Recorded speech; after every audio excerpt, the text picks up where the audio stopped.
as much as possible. So when customers come in and want to get a takeaway, they can borrow one of the mugs off the emergency mug vault. It's really a place for people in the community to come together, to talk to each other and to spur some action.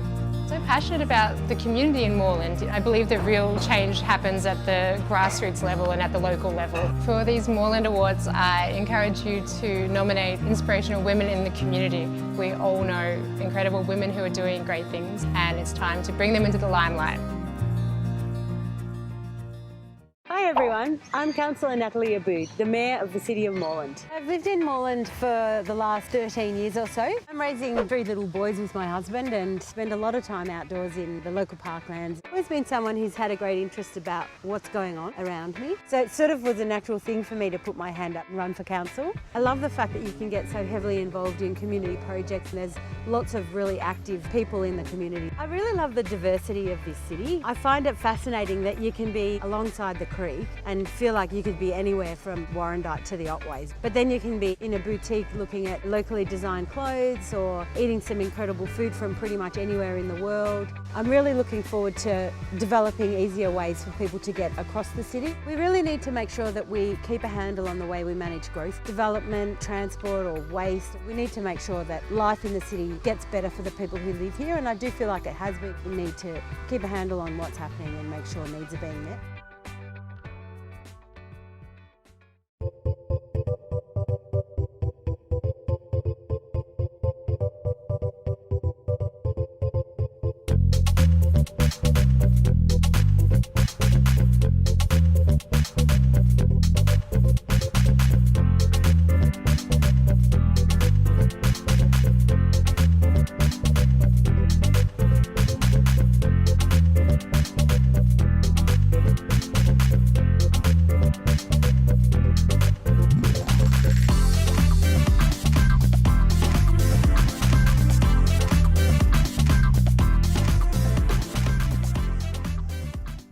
I'm Jan, I live in Brunswick East, and I've used Positive Charge to help me find someone to draft-proof my house. Positive Charge have been fantastic. They put me in touch with the company. I asked them to do initially the doors. Later I got them to come back and do the caulking of every gap in the house. I think it's really important to have draft-proofing done because it's one of the major ways that we lose heat from houses. I save on my gas heating, so that benefits me financially, and it's much more comfortable not having any drafts in the house. I would definitely recommend others getting it done, and in fact both of my daughters have had it done through Positive Charge at their houses and they're very happy with it. So the Eco House was a normal suburban house. It was going to be demolished, but instead we moved it to series, and now people can visit and find out how to make their lives more sustainably. So recently we renovated the Eco House to be fully electrical. By being entirely electrical, we can power our whole house with solar power and other forms of renewable power. We've installed heat pumps for heating and cooling. We've got a lot of really good insulation and a new electric car. We've got really good seals around all the doors and windows, rainwater collection for our garden, a battery to store solar power. If you don't have the capacity to install solar yourself, like you're a renter or you don't have the right kind of roof space, you can still be renewably powered. All you have to do is make sure that when you buy electricity from your power company, that you're buying renewable electricity.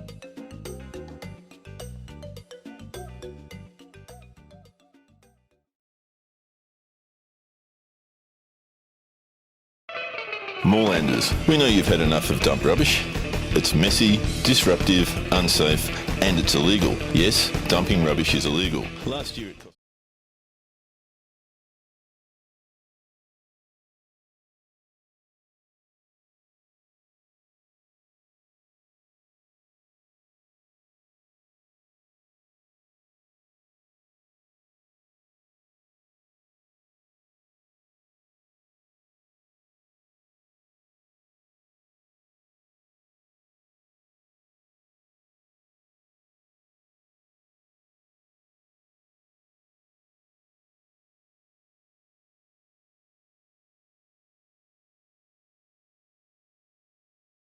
Overnight, so that's frightening. Money rains from the sky above, but keep the... This Planning and Related Matters meeting is being recorded and web streamed live to Council's website and Facebook. This recording will also be available as video on demand. Gallery attendees are advised that they will be recorded during the meeting. Councillors, just as a reminder that in line with the adopted Councillor Conduct Principles as outlined in the Councillor Code of Conduct, councillors should ensure that they conduct themselves in the meeting with integrity, impartially exercise their responsibilities in the interest of the local community, and not improperly seek to confer or advantage any person. This behaviour will support principles for leadership and good governance that secures public confidence in the officer of council law. Members of the gallery, in the event of an emergency or disruption, we may be required to take action to ensure the safety of attendees. Please follow the directions issued by council staff and security officers. Thank you for your understanding and cooperation. Councillors and officers in attendance. Councillor Sue Bolton. Hi. Councillor Anna-Olivia Carley-Hannon. Evening. Councillor Helen Davidson. Hello. Councillor Jess Dorney. Hi. The Deputy Mayor, Councillor Mark Riley. Good evening. Councillor Alia Farnley. Good evening. Councillor John Kavanagh. Good evening. Councillor Dale Martin. The officers in attendance tonight are the Acting Group Manager of City Development to my left, Narelle Jennings. Unit Manager Environmental Health, Stephen Mallory. Planning Coordinator, Mark Hughes. Planning Coordinator, Robert Shatford. Principal Urban Planner, Andy Wilson. Team Leader Governance, Ali Brown. And the Governance Officer, Saskia Hunter. Apologies. Councillors, are there any apologies from fellow councillors for tonight's meeting? Councillor Farnley? I have an apology from Councillor Yildiz. Thank you. I think that Councillor Yildiz and Councillor Tapanos both have approved leave for tonight's meeting. That is correct. They do have approved leave. Yep. They should have both of them. We approved it last meeting. Yep. So... Can we amend that then? Yes. Yeah, it should have both of them on. So leave of absence has been granted to Councillor Tapanos and Councillor Yildiz. Yep. Okay, cool. It has. So we don't need to put in an apology for Councillor Yildiz.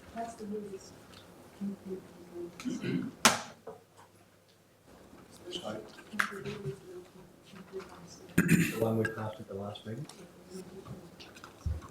Okay, well, we'll have an apology then maybe. Okay, all right. Okay. I'm happy to second it in that situation. Okay, so Councillor, sorry about that, Sally. So a leave of absence has been granted to Councillor Tapanos, but we do need to approve the apology, which was put by Councillor Farnley and seconded by Councillor Kavanagh of Councillor Yildiz. So all those in favour? Against? Declare that carried. Could I please have a motion for the adoption of the minutes of the meeting held on 28th of November 2018? Councillor Carley-Hannon? Councillor Farnley? All those in... Oh, is there any discussion about the minutes of the meeting?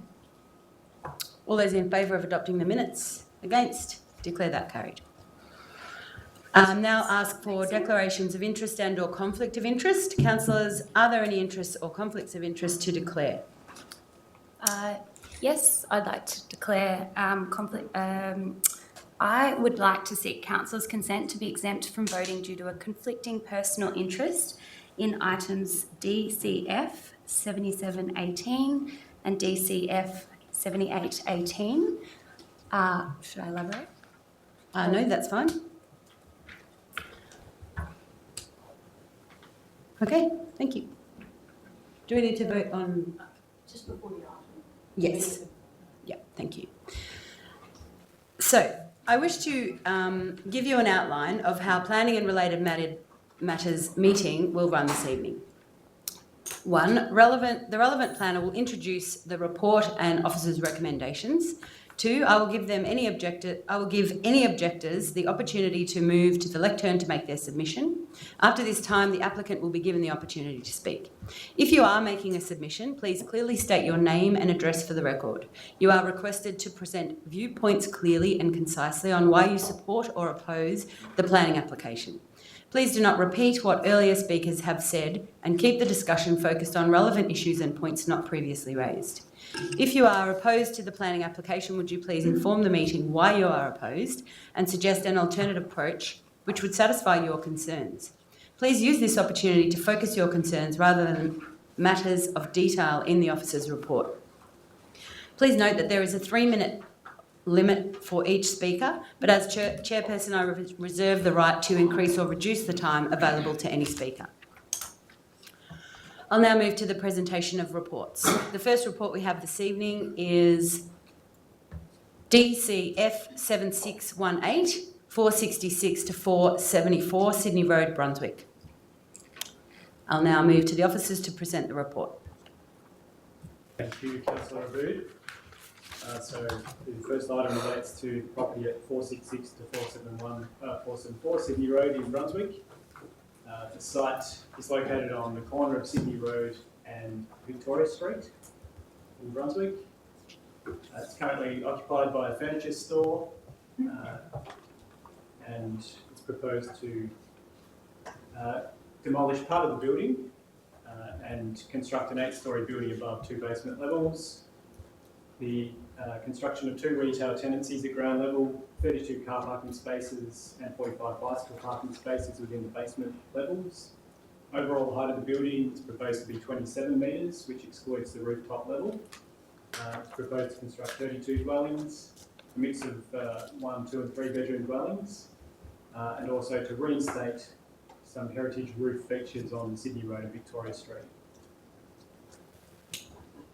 Just to quickly take you through the plans, 2 basement levels, and then at ground level, the 2 retail tenancies on Sydney Road and then in the corner of Sydney Road and Victoria Street.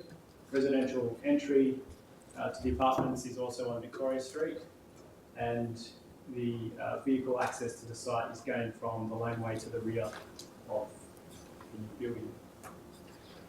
This is the first floor. Within the at the front of the site there, the 2 apartments are behind the heritage facade of the building, and then moving above, we have a tower rising above for a few levels to a rooftop terrace at the top of the building. From Sydney Road, this is the view of the building in elevation, with the reinstated heritage elements matching the roof forms to the left of the screen there, which are existing shops on Sydney Road. And then from Victoria Street, this is the elevation proposed. So from the rear of the building, and then the north side of the building, which will which does abut the property to the north. This is the proposed elevation.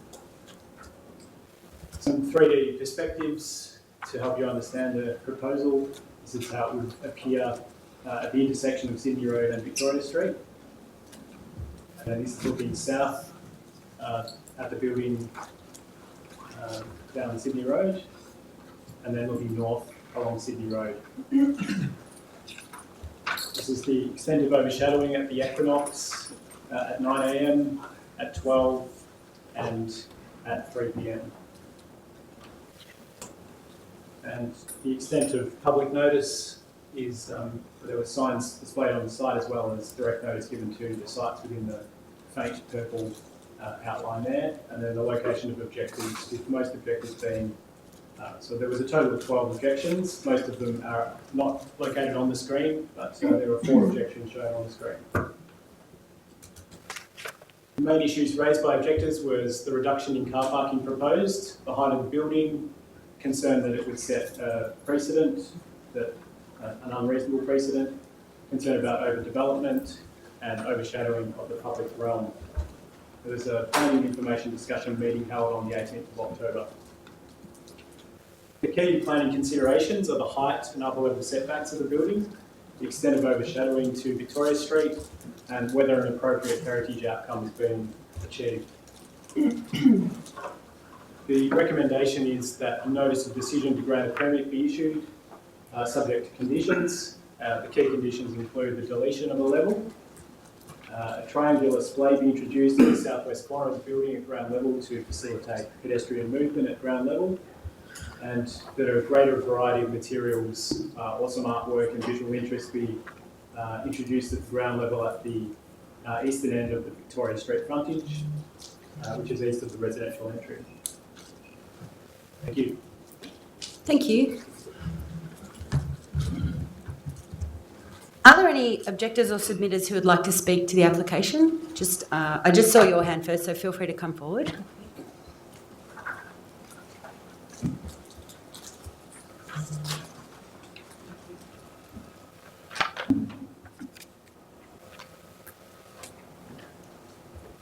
So my name and address is required? Yep. Okay. I'm Roberta Chabarra from 12 Barningham Street, Brunswick. I'm one of the 12 objectors, as represented by one of the red dots we just saw on the map. Councillors, good evening. I have lived in Brunswick as a ratepayer since 1997. By their own admission, the Heritage Impacts Report that forms part of the applicant's submission to Council states that, quote, the construction of multi-storey built form on the site will clearly result in a degree of change to the existing character of this part of the Sydney Road Heritage Overlay, end quote. The preferred height of the design and development overlay of 19 metres should be the absolute limit for this development, in my opinion. But in fact, I would suggest that for this section of Sydney Road, you would do well to be guided by the height of the Mariana Hardwick building just a few doors down, or the Duke of Edinburgh Hotel, or even Brunswick Town Hall. The Heritage Overlay covers the area of Sydney Road from Park Street to Albion Street, but recent planning decisions by this council have, I think, quite deliberately begun to encroach on the integrity of the late 19th and early 20th century streetscape that characterises this section of Sydney Road and which is largely still intact for now. You have an opportunity to draw a line, to respect the intent of the Heritage Overlay for at least a few blocks of Sydney Road, say from the northern boundary of Victoria Street, the side of the premises in question, to Stewart Street, if not all the way north to Albion Street, to preserve some part of Sydney Road's heritage as the road to the goldfields. The Mariana Hardwick building just a few doors up from the site in question on the opposite side of the road is an excellent example of how a building of historical interest can be adapted to create a dynamic retail presence, not an apartment block, while respecting the scale and design integrity of the building. In terms of the application before you, the proposed new use and location of the site, the disproportionate height, even with a 3 or 4 metre concession, as is being suggested, the scale, massing, form, facadism, the 8-storey high mural of Mr. Cozzo, and the inadequate setback of the proposed design do not respect the built form and heritage character along Sydney Road. Clause 22.6 of Moreland's heritage policy states that, quote, new buildings and additions should avoid using atypical built forms. I cannot think of a more atypical design than the one being presented to Council for approval with respect to the existing context and location of this section of Sydney Road and the Heritage Overlay that ostensibly protects it. That's 3 minutes. I have one more paragraph, Sure. may I? Very quickly. Yes. There's a lot of paragraphs out there. I don't come to Council very often. That's right. Thank you. I think we all know how this is going to pan out, but I would love to be proved wrong and for you to make a decision in the interest of Brunswick's heritage credentials and the wider community, and indeed to review some of the flawed assumptions that have informed recent policies to increase residential densities in the Brunswick Activity Centre, despite the clear lack of support for such policies from existing ratepayers and residents. Thank you for your time. Thank you.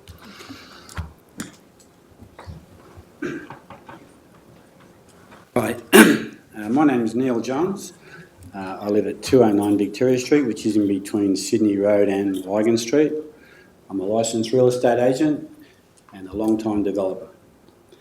I do object to this because it's just a matter to me of the amenity of Brunswick and losing your line of sight. Victoria Street at that intersection is quite narrow, and if there's 8 or 7 levels put up, a chunk of the sky will disappear. Once it's built, we're not going to dismantle it. So that's my main objection. The other is regarding traffic. At the moment, there are public car spaces provided by, imagine this council, at the back of that building. They'll automatically be swamped by visitors and people who live in that building. There's no doubt about that. So the public will be excluded in that sense. I'm sure that's a fact. As I left my house today, it's between Sydney Road and Lygon Street, traffic stops till that one flow and then the other flow. That's where we are now. I don't have any doubt that that will worsen down that street. I can also tell you that as a resident that I've often been in traffic jams that extend from Sydney Road back west over the railway line. That's quite a queue. I've also seen a bit of the, seen and heard a bit of heavy motor noise in the sense that people trying to get out of the existing public car park have formed traffic jams, cut across the white line, and Saturday is chaos. This can only add to it. That's my view. Thank you. Thank you. Thank you, Neil. Is there anyone else that... Mr Dolby? Yep. Nick Dolby, West Brunswick. I don't object to the building, the 8-storey building. I don't object to that development. I wish to comment on a couple of heritage issues around it though. In 1981, I lived 5 doors up for a year, 5 doors away from this, along Sydney Road. There was a 4-storey building opposite me, where the reception centre on the south side of Sparta Place is now. It burnt down in the year that I was there, but nevertheless, in this heritage street, yes, there were 4-storey buildings, just as there's a 5-storey building at Dodd Street, the whole former Hullproof factory. We have a history of tall buildings in Brunswick, some of which have been demolished. Goldfields, gosh, 1850s. None of the buildings in Sydney Road that are there now existed in the 1850s on the road to the Goldfields. The gables. It's wonderful to see the gables restored, the parapet and the gables restored to this building. It was terrible that they were demolished sometime in the 60s or 70s, and I'm glad to see them being restored.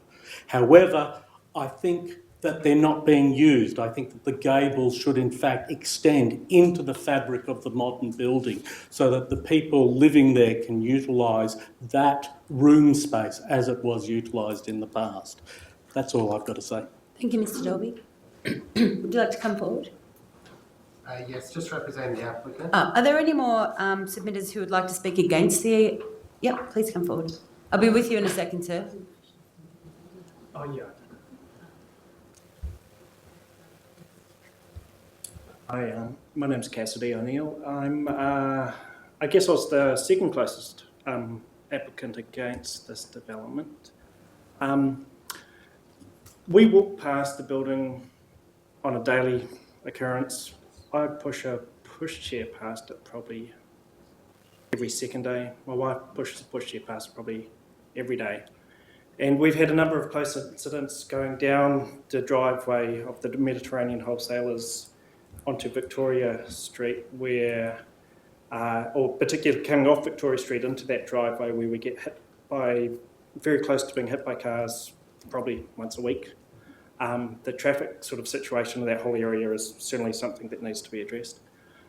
In addition to that, there's obviously quite a lot of development going on in that part of Brunswick, but there's not a great deal of amenity being created in terms of parks, in terms of improved streetscape, in terms of improved access to infrastructure. I think any development that goes beyond the legal heights is just adding extra stress to that scarce infrastructure through that part of Brunswick, and I'm against it for those reasons mainly. Thank you. Would you like to come forward? Hi, I just would like to seek permission to speak. I haven't actually lodged an official complaint or objection. Is that okay, Mayor? Yeah, that's fine. I just need to have your name and Yeah, sure. My name is Sharon Hubner. I live at number 10 Gulf Road, North Coburg.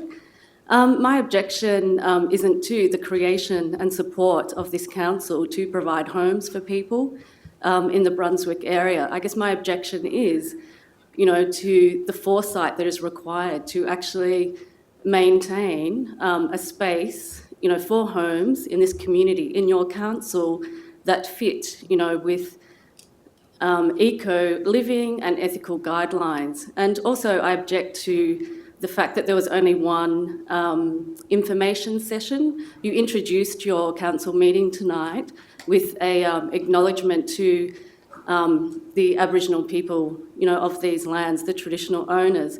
I've worked with Koori families for the past 20 years, and you're correct, these lands are unceded.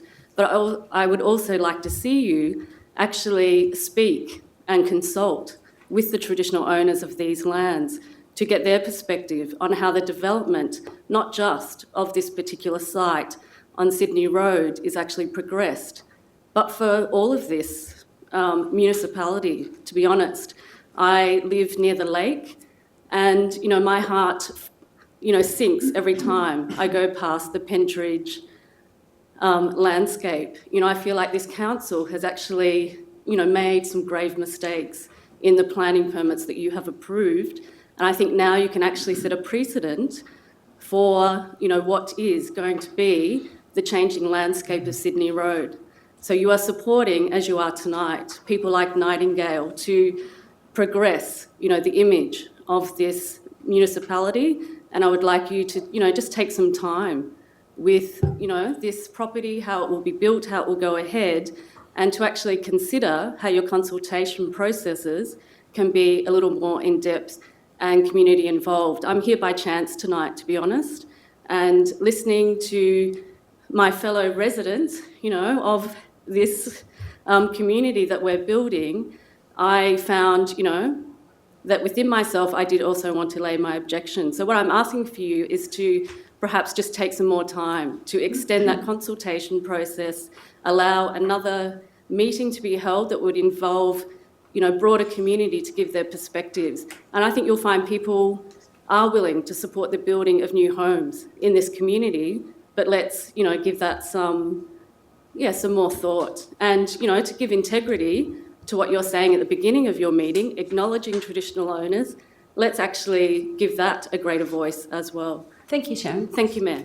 I'm glad you did stumble upon the meeting, because I'd be very interested to follow up some of the points that you've raised outside of this meeting if you'd like to get in touch with me at some point. Yeah. And I live around the corner from you, so we could just have a cup of tea and a chat. Thank you. Are there any other objectors to this application? So I'll get the representative for the applicant to come forward, please.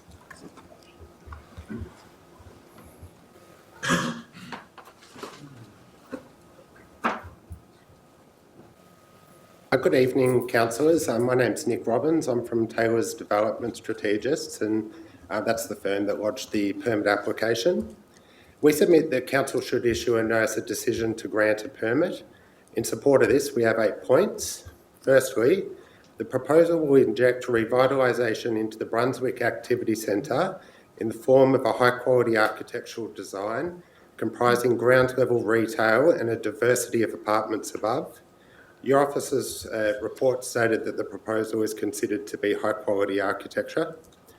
Secondly, the site is ideally located to accommodate increased housing density. The officer's report notes that council, through its MSS, seeks increased house residential densities in the Brunswick Activity Centre to take advantage of the excellent access to public transport and other services within this location. This is a photo of the development directly opposite the site on Victoria Street. And that's just an example of what council can expect when in locations where increased density is encouraged, you can expect a degree of change to the area's character. That's a 7-storey development. This is the proposed development here. This is 8 stories, so it's not so different from the one just across the street. Thirdly, in support of this development, we say the restoration of the existing heritage fabric at the Sydney Road and Victoria Street facades and the reconstruction of the former heritage parapets is an exemplary heritage outcome. Fourth, the building has been designed with ESD in mind and includes a number of ESD features such as a 15,000 litre rainwater tank, 45 bicycle spaces, vertical landscape treatments, efficient fixtures and fixtures, and appliances. The ESD features are further detailed in the officer's report. Fifthly, the building has been designed with the accessible air access for all and is accompanied by a detailed accessibility report prepared by an expert in this field. 6, the application received the conditional support from Council's planners and all of Council's internal referrals, including the Urban Design Unit, the Development Advice Engineer, the ESD Unit, the Heritage Advisor and the Open Space Unit. Cumulatively, the support from the numerous professional expertise provide a high degree of certainty for Council that the proposal is appropriate. The conditions recommended by Council's officers include the removal of 1 storey. We consider the building height is appropriate, however it is up to Council to decide what conditions are included in any permit. Seventhly, the application will not cause any unreasonable off-site impacts. The site abuts roads on 3 sides and a commercial 1 zone to the north. I'll just have to ask you to wrap it up, please. Yes, so overall, we say the proposal will result in a net benefit to the Moreland community through the provision of much-needed housing accommodation, an exemplary heritage outcome and a high-quality architectural form. Thank you. Thank you. Councillors, do you have any questions at all? Okay. As there are no questions, could I please have a motion? Councillor Riley? I'll move the alternative motion that was distributed to councillors. Is the right one? I'll just grab you a seconder for the application, for the motion. Councillor Kavanagh? Thank you. Just for the sake of the gallery, there's an additional item T being added to the first point in the motion, which is the final detail of the mural to the northern facade, including the image chosen, comma, external colours and materials and overall size of the mural. This means, in effect, that before the development commences, amended plans to the satisfaction of the responsible authority must be submitted and approved by the responsible authority, and there's further detail there. So there will be some further consultation on what goes on to the facade on the northern side of the building. Thank you to the objectors in your presentations. Some of the features of this application that are encouraging as have been outlined just very briefly, and I won't go into all of the detail that's been gone into the objections and the submitter, but the heritage reinstatement and the gables are something that has been quite an important outcome. The recommendation to delete level 7, or one of the levels of the building, does bring it into line with the height of 300 Victoria Street and another building not proximal to this site. So it's, even though it's slightly higher than the preferred heights, we don't have absolute heights in any of our zones in our city, but we do have a preferred height, and it's in keeping with that and the buildings nearby. I think this is a rather good outcome. 300, in terms of the visuals, I'm hoping that the architectural aspect of this building will show itself in time, and certainly should be an improvement on things like 300 Victoria Street, which I think is pretty bad. The other good things are that there are good ESD provisions of this building, and there's going to be a 6.6 NABERS rating, for those who understand what that means, which is relatively high. I'd like it to have been higher, but at this stage I'm prepared to accept this proposal. And the fact that there's going to be a display on the corner of Victoria and Sydney Road, which will, given the concerns around the narrowness of the street, will help some of the pedestrian access on that corner. And just finally, the overall, over the street wall, the setbacks with regard to the height are, I think, have been more than what's required, in fact, so that from the west or from the Sydney end, there'll be an 8 metre setback above the street wall. And on the southern end, there's a ½ metre setback on Victoria Street, with a 1.5 metre setback at the rear of the building. And I'm hoping that some of your concerns regarding access to the laneway and the car park there will be addressed through the setbacks. Just in concluding, one of my disappointments is around the shadowing that will be occurring from this building because of its height.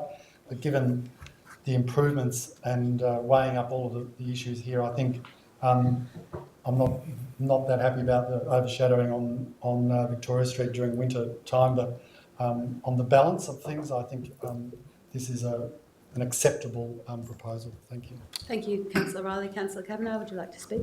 Just briefly, because Councillor Riley's spoken very well there. I'm pleased that the 8-storey has been knocked off in the alternative recommendation. I think 7 stories is enough for that area. I do accept that we do have some good outcomes there as far as some heritage reinstatement, and I think that's, looking at it today actually as I was driving along, that whole area will be just continue right to the corner, and I think that with that parapet, and I think that'll look fantastic. And just one, I noticed that one of the objectors, one of the speakers spoke about the fact of some planning mistakes. I'm not one to say that council would never make a mistake, but for example, we are just one part of the planning authority. Of course, we've got the Victorian Civil Administrative Tribunal, and the mention was made of Pentridge. Unfortunately, the Pentridge Master Plan was approved by Minister Madden in around 2009 and then handed back to council. So many of I accept that I'm not a fan of Pentridge, and I know it's a bit up the track, but that was approved by the minister, not by council, by any stretch of the imagination. Thank you, Councillor Kavanagh. Councillors, are there any speakers against the motion?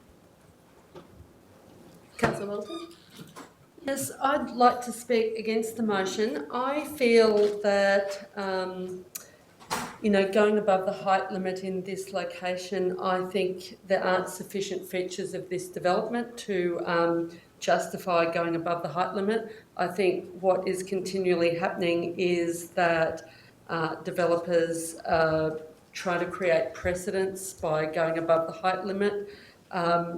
There was extensive public consultation about the height limits in the Brunswick area and the Coburg area, and I feel that there has to be something quite extraordinary to justify council granting a permit above the height limit. I think it just feeds into cynicism about politicians and politics and democratic processes to go through the extensive public consultation process that we went through, and then to waive the height limit without very good reason. I think just removing 1 story isn't sufficient. I think really 2 stories need to be removed to justify approving this development. Thank you, Councillor Bolton. Are there any speakers in favour of the motion? Any other comments? Yep, you can close the debate. Yeah, just in closing, thank you. I just want to reiterate that this council has sought on many occasions to get quite clear guidelines on our heights across the various activity centres and zones in our city. Outside of your neighbourhood residential, your general neighbourhood and the growth of the other, there's a third neighbourhood zone which have some fairly, they have a range in there, but they're fairly clear. They go from 1 to 2, 2 to 3, to up to about 4. In these larger activity centres, there are far greater dispensations in there, and it's what we are dealing with is preferred height. So whilst I would have liked to have seen a 6-storey building, because that's the preferred height in this area, it's not something that I think we can achieve tonight without sending this to VCAT. And if that's your intention by opposing this, then I'm not sure that that's a useful way to go. I think it's much better if council can make these decisions and keep some of the controls here at council rather than sending things off to VCAT. It's very expensive for the people involved, the objectors, but also for council. So I think on the balance of it is a reasonable outcome to have it go up to 7. With those setbacks, I think it's more than acceptable. Thanks. Thank you, Councillor Riley. As Councillor Riley has closed the debate with his right of reply, I will put the motion to the vote. All those in favour? Against? Declare that carried. I'll now throw to the officers to outline what will happen next. Thank you, Councillor Abood. So Council has resolved to issue a notice of decision to grant a permit. All of the parties or objectors who have lodged a submission with Council will be notified of the Council's decision in writing, and will be given instructions on how to lodge a an appeal if they choose to do so. You'll have 21 days to lodge an appeal. Thank you. Thank you. I now move to DCF 7718, 10 to 16 Little Miller Street, Brunswick East. Councillor Donnelly, if you could please outline your conflict.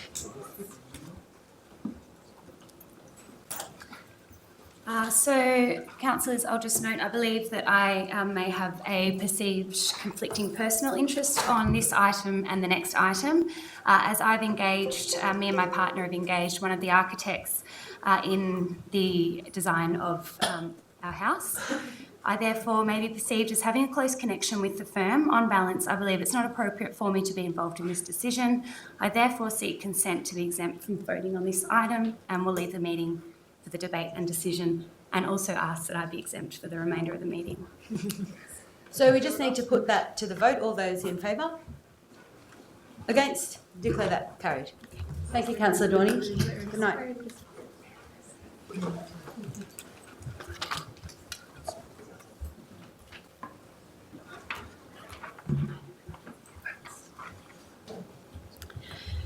So now move to the officers to present the report, please. Thank you, Councillor. This application relates to land at 10 to 16 Little Moore Street, Brunswick East. The image on the screen shows the site. The site is nearly or just over 3,400 square metres. The proposal is set around a courtyard and has 4 buildings. The area is probably best described in terms of its planning control. So the land is zoned in mixed-use zone and is included in a design and development overlay. That overlay surrounds the park. Generally, along Nicholson Street, there's been approvals in the region of 5 to 6 stories, with this site setting back from Nicholson Street. A little bit of background. During the advertising period of this application, there was 58 objections received. A VCAT appeal was lodged due to council not making a decision within the required 60 days. Council officers later advised the tribunal that if it had been able to, it would have refused the application. In November and December of this year, there was 2 days of compulsory conference at VCAT, and at those conferences, parties have reached agreement on an amended plan. Council must advise whether it consents to the issue of a planning permit, and that's what tonight's decision is. In terms of how the proposal's changed, some of the key changes I'll quickly describe now. So there's been a footpath introduced onto Little Middle Street and a 3-metre laneway towards the north. There's been height reduction, so the image at the top shows the proposal as advertised as viewed from the park. The amended proposal deletes a level, and that's what it looks like in perspective up on the screen. Similar, this is the view from Little Miller Street. Again, there's been a lowering or deletion of levels from the westernmost building. So the top is what was advertised, below is the amended proposal. And to the part of the building that interfaces with the rear of the Nicholson Street apartments, the top elevation shows what was advertised, and then the image below shows how the building steps down, and it generally steps down towards the south. The key considerations is the overall height and compliance with the design and development overlay schedule number 23, the impact on amenity of the neighbouring dwellings, the internal amenity of the development, and the ESD response. It's recommended that council submission to VCAT be that it consents to the mediated proposal, subject to the recommendation conditions in the tonight's agenda. Thank you. Thank you. Are there any objectors or submitters who would like to speak? Yep.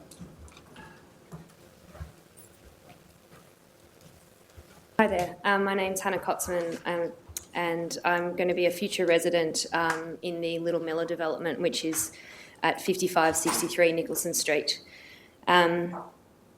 The reason that I'm here this evening and representing my partner Sebastian Beck is because we feel that the decision being made this evening is a very significant decision and has the potential to set a new precedent for the area. I think that fact didn't necessarily come through from the report that was put to the councillors, so there's just 3 things that I wanted to highlight this evening. So first, just to clarify, our primary concern with the development is that it constitutes 2 buildings that will go to 6 stories, and 6 stories is 2 stories above the preferred height of the relevant design overlay, which is DDO 23. The report actually makes reference to the development, to our development at Little Miller Street, and in the context of it setting a trend for buildings being approved to go 2 stories above DDO 23. But we see it very differently. In fact, in that case, the original proposal was for a building that comprised of 2 residential stories above DDO 23. And in that case, council, which was only in 2017, the council refused that development on the basis of height, and it did allow for there to be 1 residential level going in excess of DDO 23, but not 2. And the order was for the 6th story to be deleted, and that was appealed and upheld at VCAT. So I guess my question this evening is, if that was the decision made less than 2 years ago, then why should the decision be different this evening when exactly the same question is being proposed, to have 2 residential stories going above the DDO preferred height? I guess one response to that is that it's a different plot of land and there's different design development overlay objectives that relate to this site. The key objective that's referred to in the report is having a transition in heights going from Nicholson Street down to Belf Park. And in response to which the report says that the development does achieve. In response to this, we have 2 main key points to make. First of all, we don't think that it does achieve a transition in height. The report talks about the proposed development sitting adjacent to an approved building at 77 to 83 Nicholson Street, which is for 6 stories, and that's correct. But it doesn't refer to the fact that there's 2 other buildings that are currently built on Nicholson Street and that will be adjacent to this 6-story building, being a 2-story development, which is, of course, subject to future development, but also a 5-story building, which was built just in 2010. And the report also doesn't talk about the fact that there's another 6-story building that will sit right in the middle of the development, quite randomly poking up. So far from there being a continuing and alignment of 6-story developments from Nicholson Street channel down to Belf Park, there will be a jutting up after the 2 sites' existing built form, and then also another bump sort of halfway through the development sitting in the middle. But I think our main point, just in relation to the design objective... Hannah, I forgot to look at the clock. Sorry. And I just want to let you know you needed to wrap it up. Sure, okay. Sorry. The other point we just wanted to make was that the transition in height doesn't need to be to the exclusion of the height limits. We think if the DDO was concerned with height limits on street-facing aspects like Little Miller and Belfie Park, it would be expressed in that way, and it's not. It is expressed as a preferred height limit for the overall area. Thank you. And that's it. Thank you. Are there any other submitters or objectors that would like to speak to this application? Yep.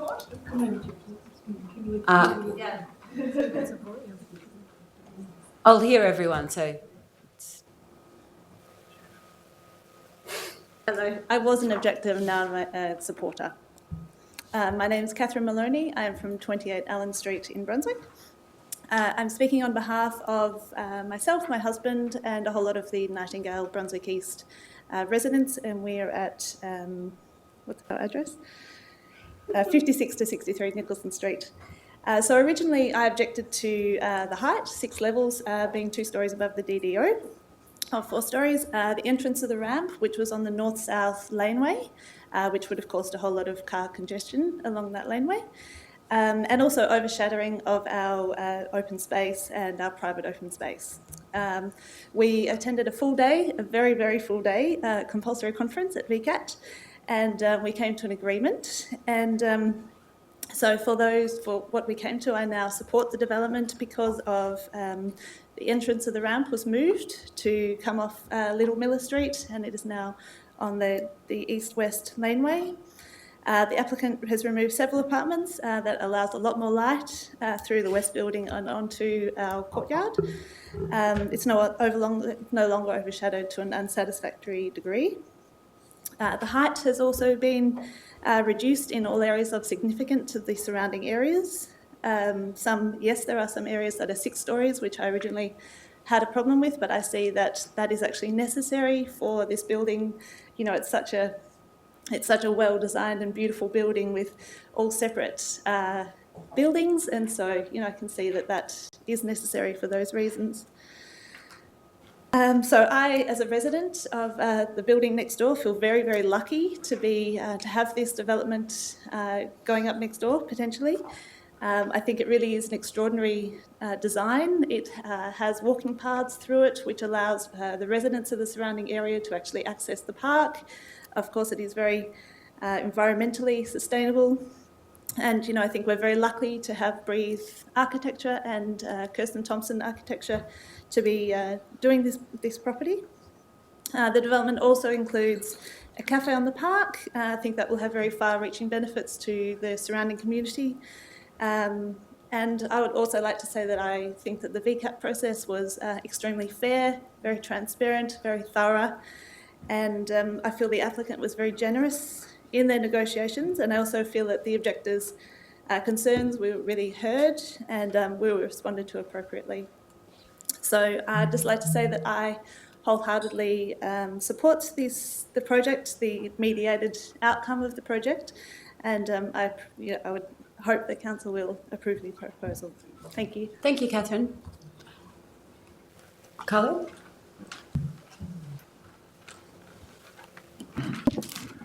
Thank you, Mayor and Council. My name's Carlo Carley. I'm President of the Brunswick Zebras Football Club, and I live at 129 Hope Street, Brunswick. I'm not objecting to the proposal. I recognise that the area around Belf Park is becoming a residential area. I just want to highlight some issues around the fact that there's an active sporting field and how we can interact and provide a very valuable open space for the new residents. And we do recognise that for the new residents that are coming to the area, Belf Park is a really important piece of open space and a very valuable piece of open space.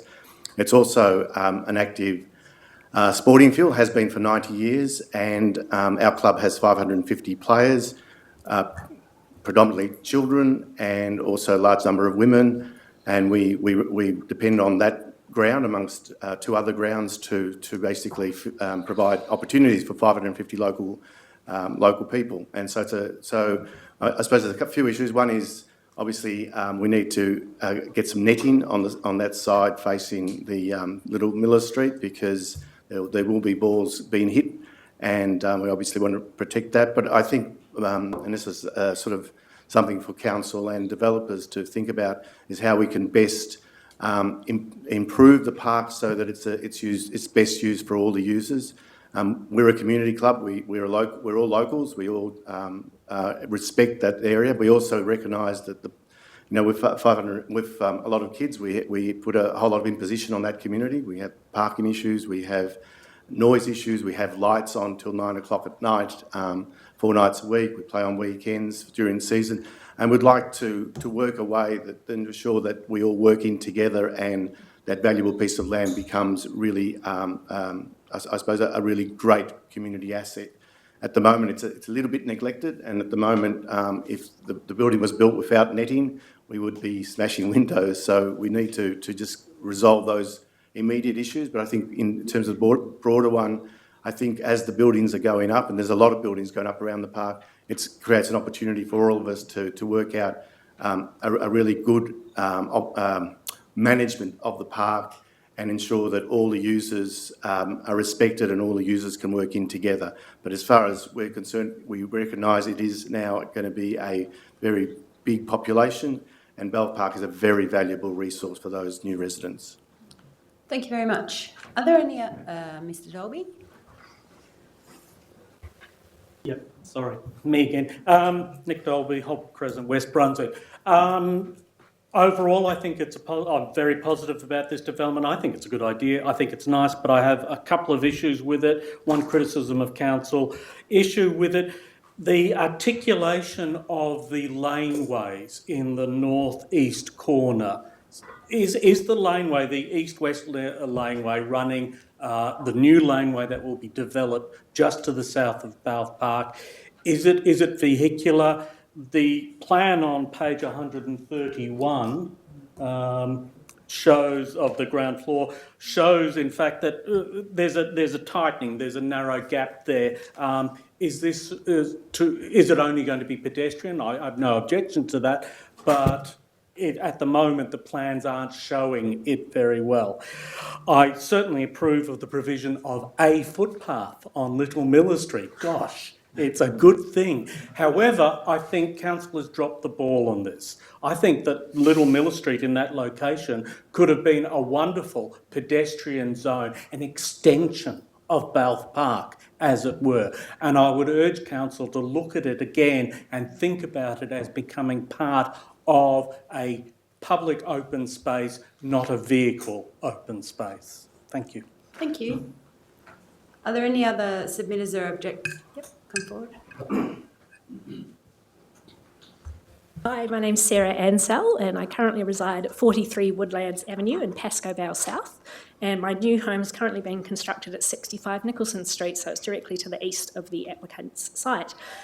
So when the plans first came out, the building was very close to my apartment, which is at the back on the laneway, and it was in fact taller than it, with only about a 6 metre setback to my bedroom window and my balcony. And as a result of the mediation, the applicant has now made a number of changes that drastically improve the amenity of my apartment and also those of some of my neighbours in the same building. They've also changed the vehicle access on the laneway, which has been a really positive change as well. And as a result, I now support the mediated outcome plans that we mediated at VCAT, and I just want to implore councillors to support it as well. Thank you. Thank you, Sarah. Yep. Good evening. My name is Greg Coleman. I'm at 33 Miller Street, which is one of the houses to the immediate south of the proposed development. Like both Catherine and Sarah before me, I started out being an objector, and unlike those two, we've been 20-year residents in Moreland at Miller Street. I also represent about 5 of the neighbours in the houses to the south. Some of them have been in Miller Street for about 50 years. So we've got a completely different perspective than those who are rightly excited about moving into their apartments. I think sort of having the no-rise houses to the south, it's fair to say that we're the most impacted by a development of such scale at such proximity to our boundary. But I still stand here being a supporter of it. So that's got to say something about the way that this particular developer and his team of architects and lawyers and planners worked through our concerns. I won't go through all those concerns. I want this to be more speaking from the heart rather than all the legalistic items that are in the conditions, in the agreed conditions. But certainly for their genuine concern with what we were facing, which is largely overlooking and partly overshadowing as well as traffic. For me to come through representing our neighbours to be satisfied, not happy, but satisfied that this is an acceptable development has got to say something, considering some of the alternatives that we could have. And I guess on that's where I'm here to urge council to support this as a long-time resident, still affected by it, but I fear the alternative, that if this is knocked back and goes to VCAT, we're facing, what could be just DDO +1, that is 5 stories in that section, and if that goes 5 stories pretty much to the laneway, that's what I'll cop, that's what all our neighbours will cop, instead of currently a 3-storey interface where it is now with plenty of setbacks. The mention of the 6 stories, just be clear that it's not as if there are 2 buildings that are 6 stories. Those buildings have a part of the development that goes to 6, but it's so well set back that, for most of the residents, the majority of the residents affected, it's barely noticeable. So thank you. Thank you, Greg. Come forward. I think I'll make this the last submitter, unless anybody's busting to speak to this. Are you sort of along the same lines of what we're hearing? Yeah. Thank you. Thank you. My name is Remy Siebus. I currently live at 97 Albert Street in East Melbourne, and I'm also a future resident of 55 to 63 Nicholson Street, which is adjacent to the current development. I represent a number of other residents of the building and my partner, as well as several people who are possibly not speaking right now because some of the points are similar. I just wanted to again voice my support of the development, having been through the VCAP process for 2 days, which were 2 very long days, quite extended. I originally objected, mainly actually not because actually my apartment's going to be on the Nicholson Street side. A lot of this doesn't directly affect my own apartment. I was worried about a lot of the community impacts on the communal courtyard of residents in our building with the overshadowing, and also the impact of the positioning of the car park and the congestion that would be caused in the lane. These items were addressed by the architects and developers, and I think they really heard us, were very genuine and very generous in addressing those concerns, which I think are going to really improve the development and make it much more amenable for people living in the area. I'd also like to mention that I think both Breathe and Kirsten Thompson have really responded in a very considered and sympathetic way to the site, with the open spaces, possibility to walk through towards Bell Park from several locations, and then I think it really will activate the space for the community, being a very high quality development that really does take into consideration the community that will be neighbouring this new development. So I'd just like to again state that I am a strong supporter of this and would urge Council also to accept this proposal. Thank you very much. Did you want to come forward and speak? I don't want to shut you down if you feel like you're going to go home feeling like you wanted to speak, but I'm nervous about all of those people wanting to speak to the next application as well. The wild pony that is planning. Okay, could I please have a representative of the applicant to present? Thank you. Hi, thank you for the chance to speak, and thank you for the earlier comments. My job's a bit done already. Anyway, this is a collaboration... Sorry, could we just have your name? Oh, sorry, Thank Kirsten you. Thompson from Thank you, Kirsten Kirsten. Thompson Architects. So just to clarify, it's a collaboration with ourselves and Breathe Architects, Openworks Studio, and McCone Planning with Antipodean Developments, and peer review by Andy Fergus. Residential and commercial, a little bit of commercial space, the cafe on that northwest corner. It's an unusual square site, and ordinarily that might result in a single building envelope with single aspect dwellings and not much permeability. Instead, what's proposed is high quality residential architecture that will be an exemplar. Founded on a principle of generosity and mutual benefit for future occupants and the broader neighbourhood. Site strategy is that it's a cluster of 4 buildings and therefore mini neighbourhoods with laneways and courtyards in between. 2 of these are by KTA and 2 are by Breathe to yield material richness and variety between the 4 buildings for a design that's more diverse and responsive to the grain and heritage of Brunswick.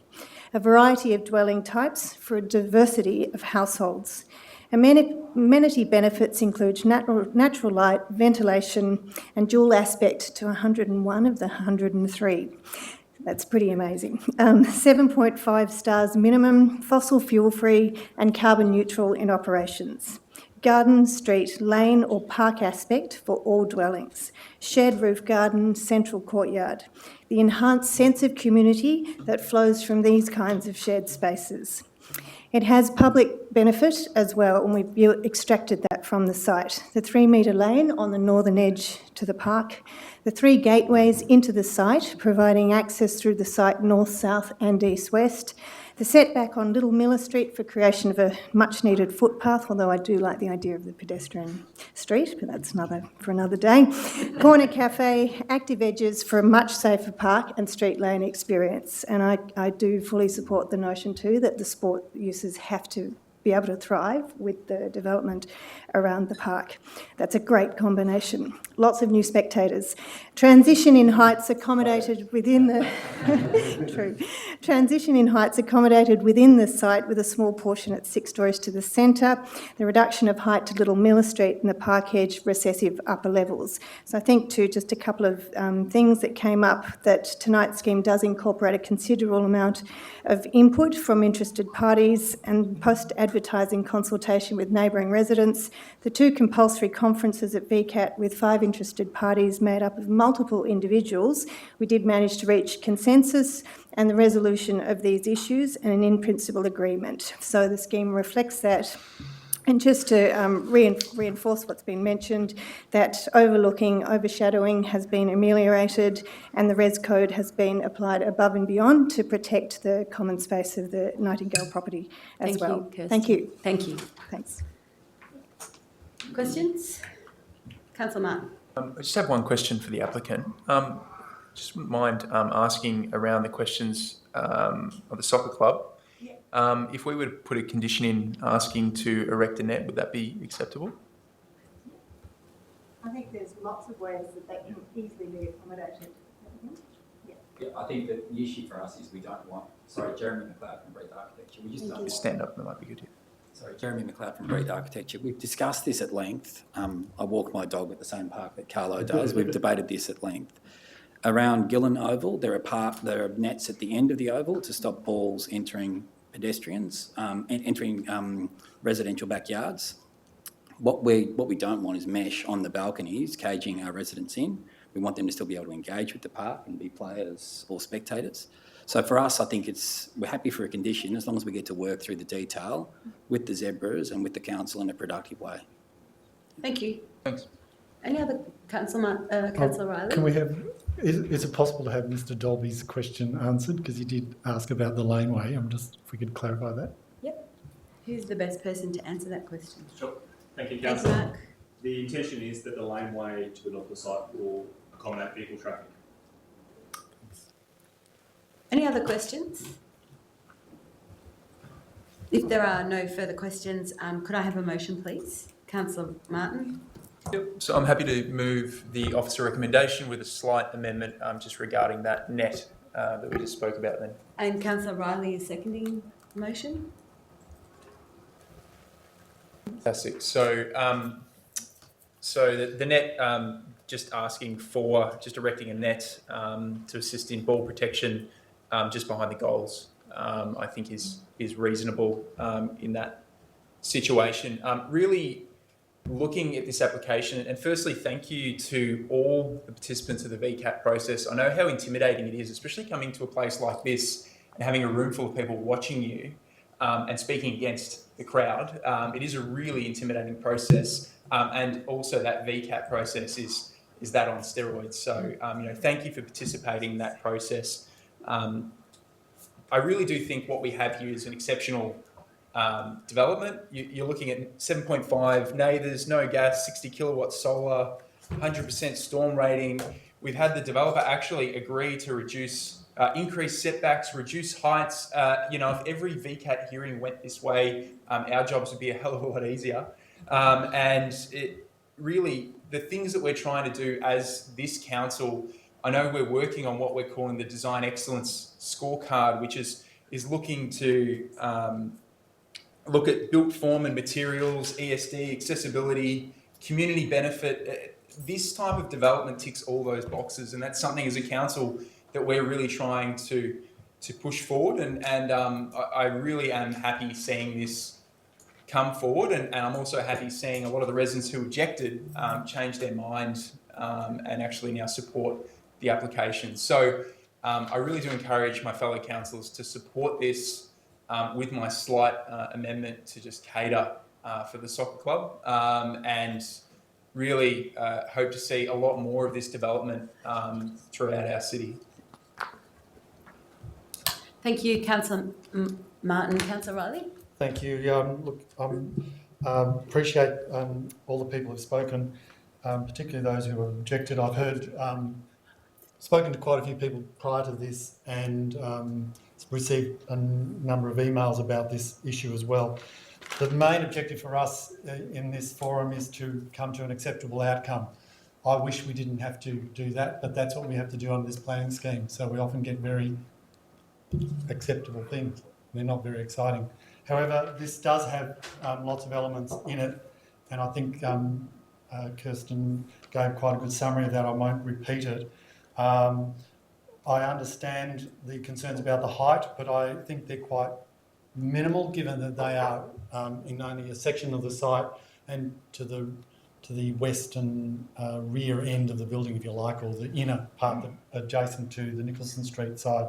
So I think it does work towards the overall objectives of the DDO. I know that Hannah, you made quite a strong case there around the DDO, but my understanding and the explanations I've had explaining that is that we are going towards the objective of that, and we don't always meet every element of it, unfortunately. So on the basis of that and the fact that we are going to get improvements to the park, and I just want to call it Belf Park, and if everyone could just try and fall into line with Belf, I'm going to do the primary school teacher thing.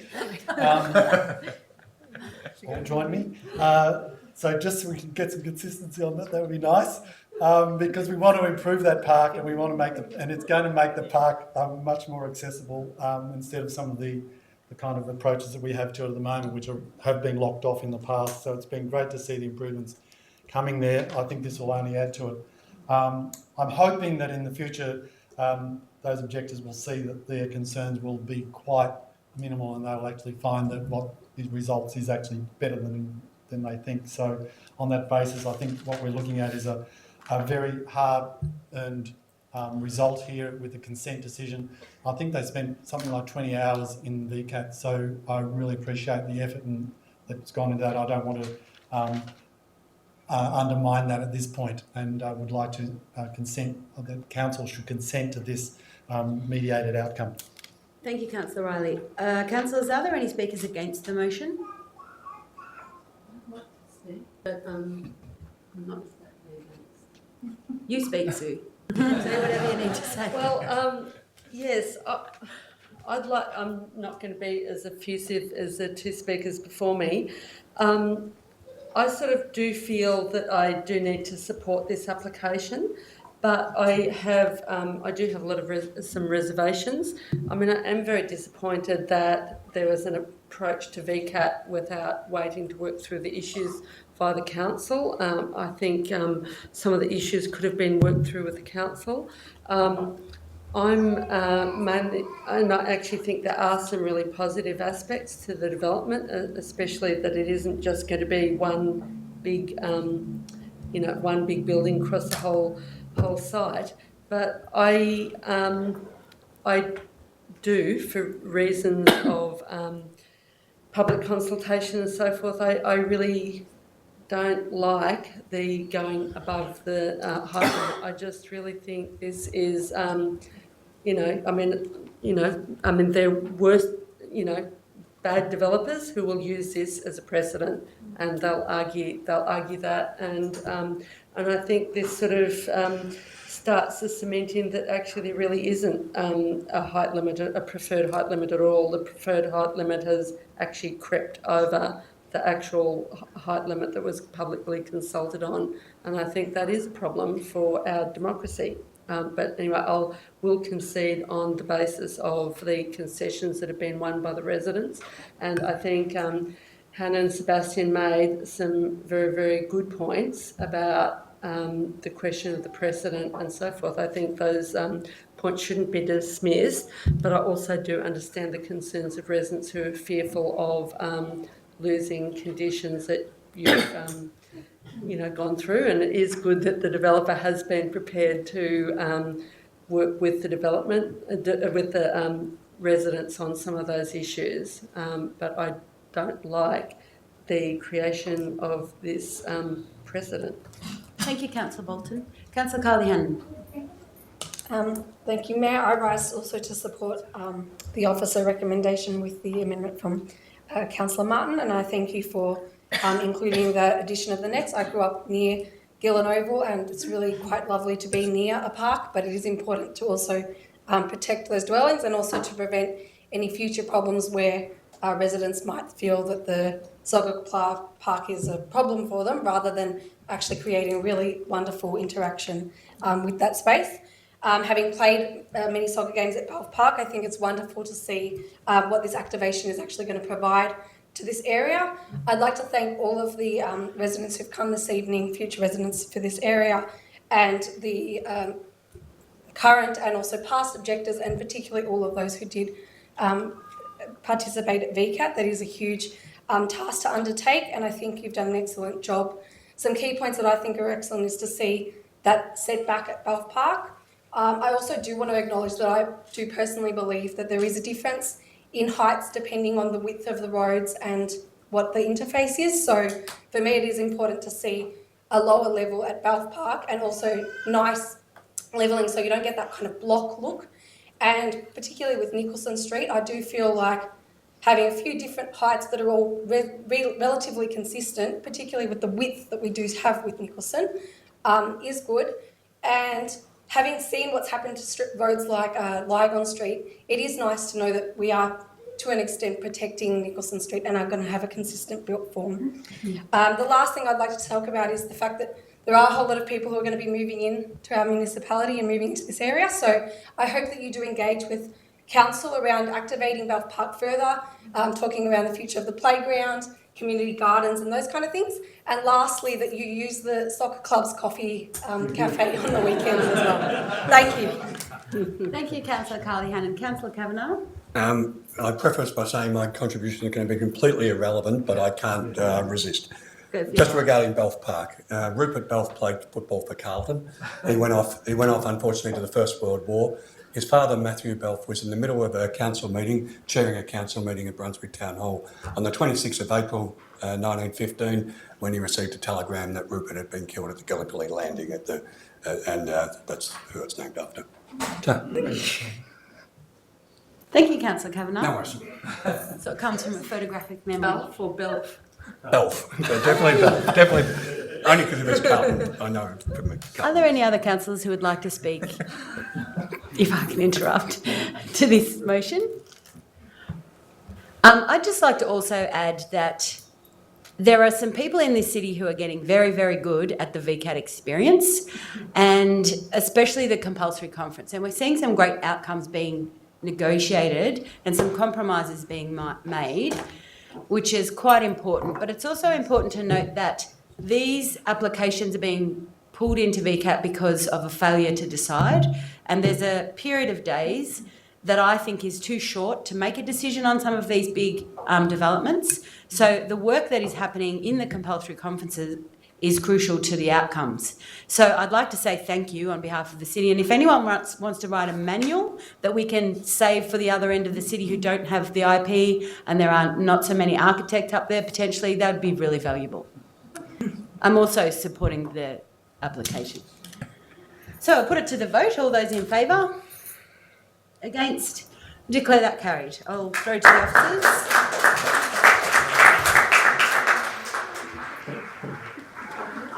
Thank you, councillors. Thank you, Mark. The committee's resolved to consent to the grant of the planning permit. Council will now write to VCAT and all parties confirming that it now consents to the grant of the planning permit. Thank you very much. The next item this evening is DCF 7818, 1, 3, 5, 7, 8, 9, 10 and 12 Duckett Street, 11 West Street and 24 to 26 Hope Street, Brunswick. I'll now move to the officers to present the report.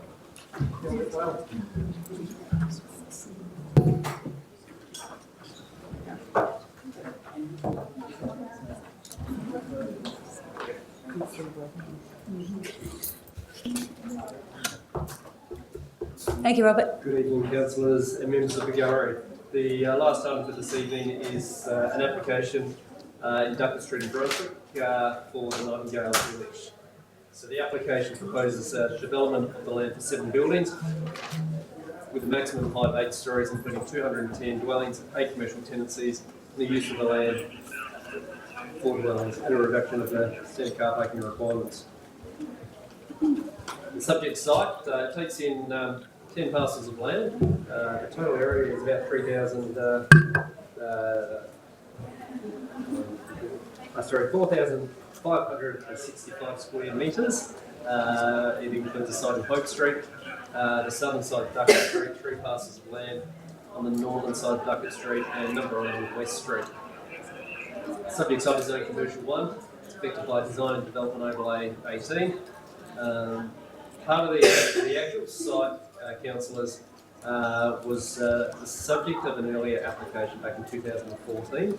And you'll see on the screen in the bottom right hand corner is a development that was approved by the BCA in 2015.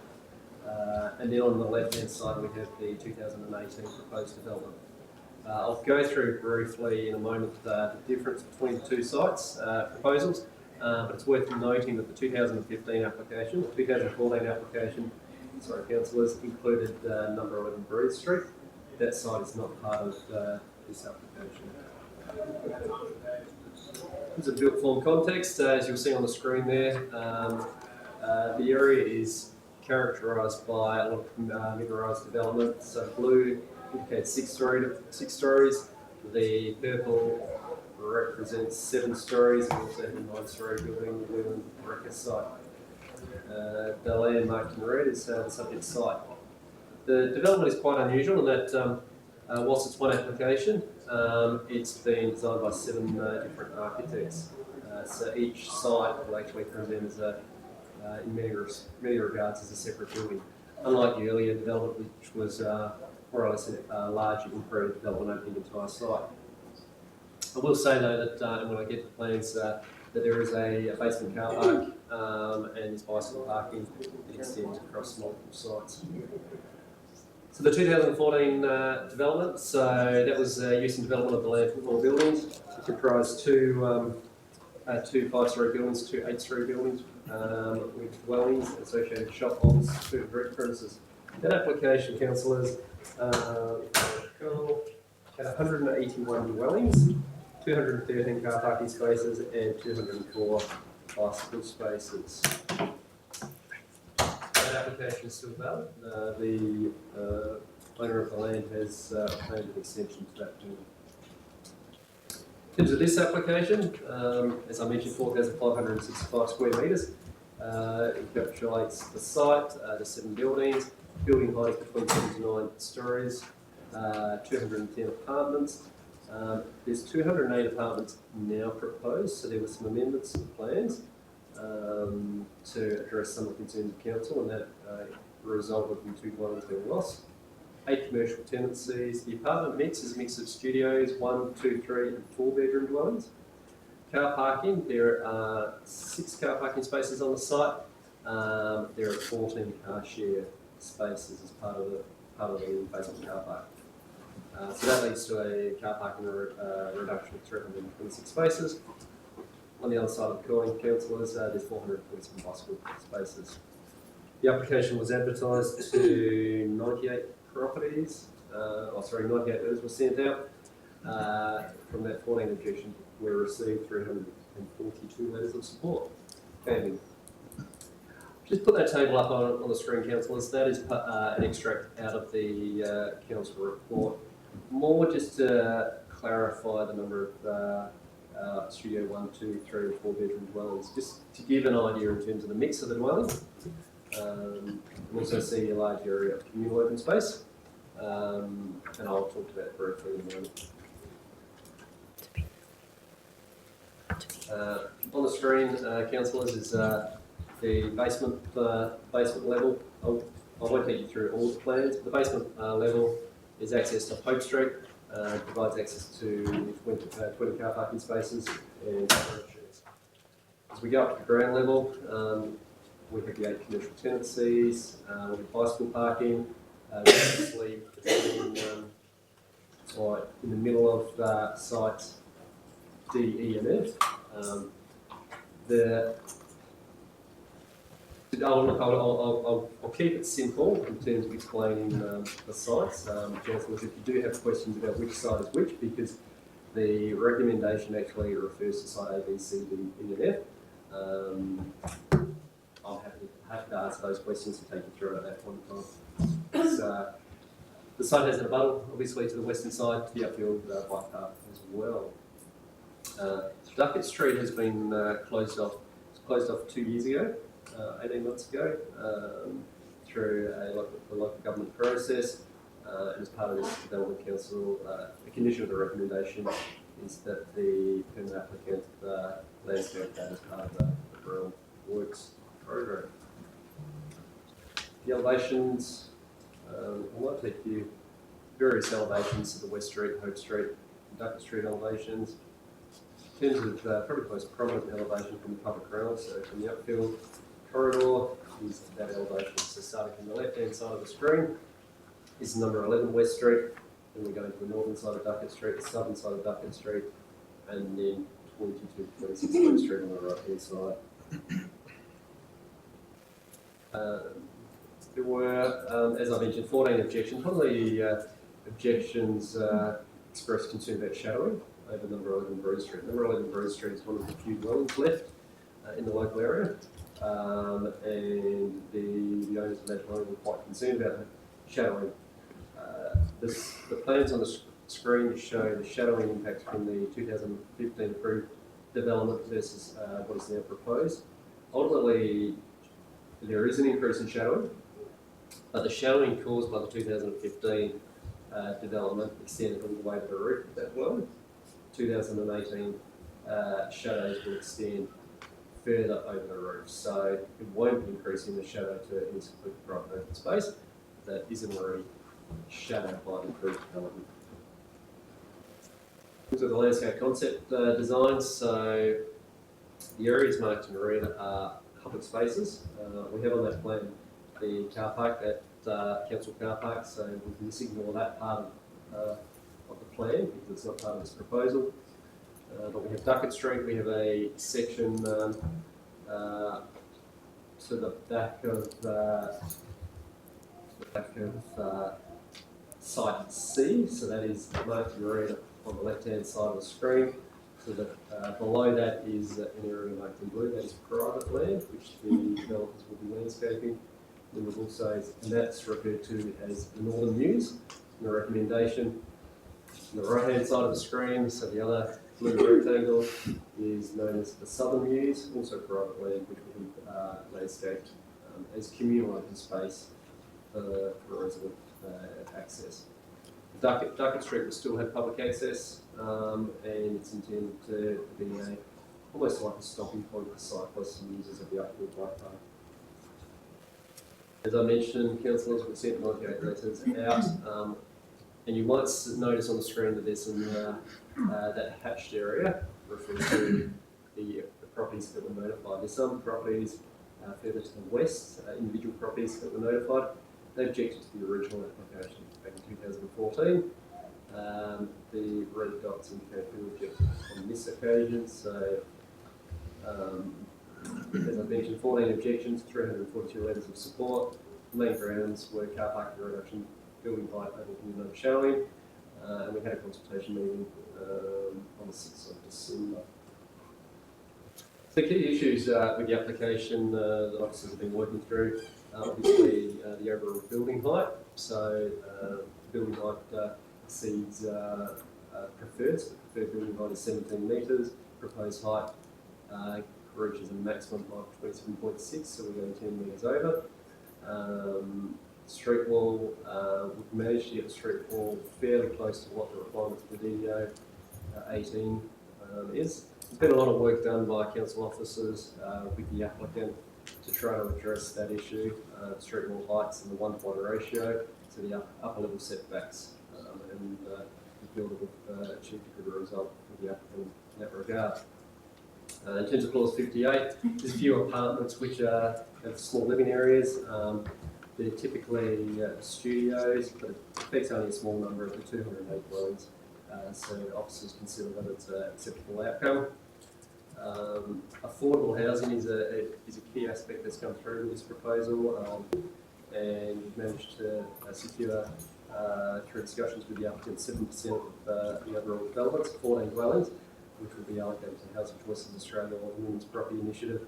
And there's conditions via a 173 agreement in the recommendation that addresses that, ensures that that can be implemented. In closing, the officers are recommending that a notice of decision to grant a planning permit be issued for the development, as up on the screen. And there are some conditions, as I mentioned, regarding 173 agreement, the public realm works in Duckett Street and affordable housing, and maintaining unrestricted access. There is an alternative recommendation that is being put forward by officers this evening, which builds on the recommendation in the report, and this comes as a result of a late response from Melbourne Water and Public Transport Victoria. They've asked for some specific requirements regarding glazing from Building A, where it shares an immediate bubble to the upland corridor, and from Melbourne Water they've asked for increased ground floor levels above the overlay car park. So overall increase in height from 250 to 500 millimetres. Thank you, councillors. Thank you, Robert. Before I ask for submitters, I just want to clarify that although I didn't receive 342 emails, I did receive quite a few emails and I did respond in a template, but I wasn't implying that I was receiving a template email, and all of the emails I received were very different. So I just wanted to clarify that in case anybody misunderstood the fact that I was making an excuse for my replies. And I was wondering if we could first hear from any of the objectors. There's 14 objectors. I wonder if any of them are in the room who would like to talk to the application. I am, but I was hoping to go first. Sorry. Firstly, apologies. We weren't at the consultation session on the 6th. We were Sorry, I travelling. just need your name. Oh, sorry. Thank you. Katie Lanigan from 2 to 6 Duckett Street in Brunswick. Yeah, so again, apologies for not being at the consultation session that was held on the 6th. We were travelling and didn't receive the letter in the mail that it was happening. Secondly, I'm very unprepared. I thought this was going to be a lot less formal, so apologies for that as well. And thirdly, we're very supportive on the whole of this whole project, so just want to bring that out. It's going to be very positive for the community, and we're 100% behind, or 95% behind it. I think the part that we're a bit unhappy about is the impact to our amenity for our rear balcony. So we share a border with Site C, where there's proposed to be where there's proposed to be a sheer wall built up against our back balcony. So I completely appreciate that the architects have been very considerate in mirroring the light well of the existing property there. However, as noted in the agenda for this evening, it's not mirrored to the whole length of that light well in the existing property. This may have been covered off in the consultation session earlier, but from my brief research into this, Table 1 of Clause 22.07 states that a setback from a main balcony needs to be, of a building of this size, so 5 to 8 stories, is required to be 9 metres. So that's sort of not in line with the sheer wall that's going up against our rear balcony, which is our main balcony, both through aspect and size. I've also noted in the agenda for this evening the second dot point in the commentary around Site C, under the section for the setback and separation, that consideration has been given to a future property that's going to be potentially developed against the rear laneway. So the council has sort of noted their consideration in their recommendation that they're putting forward tonight to increase that setback for that rear rebuttal to 1.5 metres or 3 metres to the centre of the lane, to ensure that there's equitable development opportunities for future developments. I think for me as a resident and a community member of Moreland, it's a bit disappointing that the same consideration isn't granted for existing properties. Yeah, so that's my 2 cents worth. Thanks, Katie. Well done. Are there any other objectors in the room that would like to speak to the application? Okay, bring it on. Who's going first? Nick Dolby. Yeah, I know, third time. Nick Dolby, Holbrook Crescent, West Brunswick. Okay, 3 points, 4 points. First point, I like it, it's good, fantastic. Second point, The Upfield Line shared path, as some of you will know, I have worked with bicycle advocacy.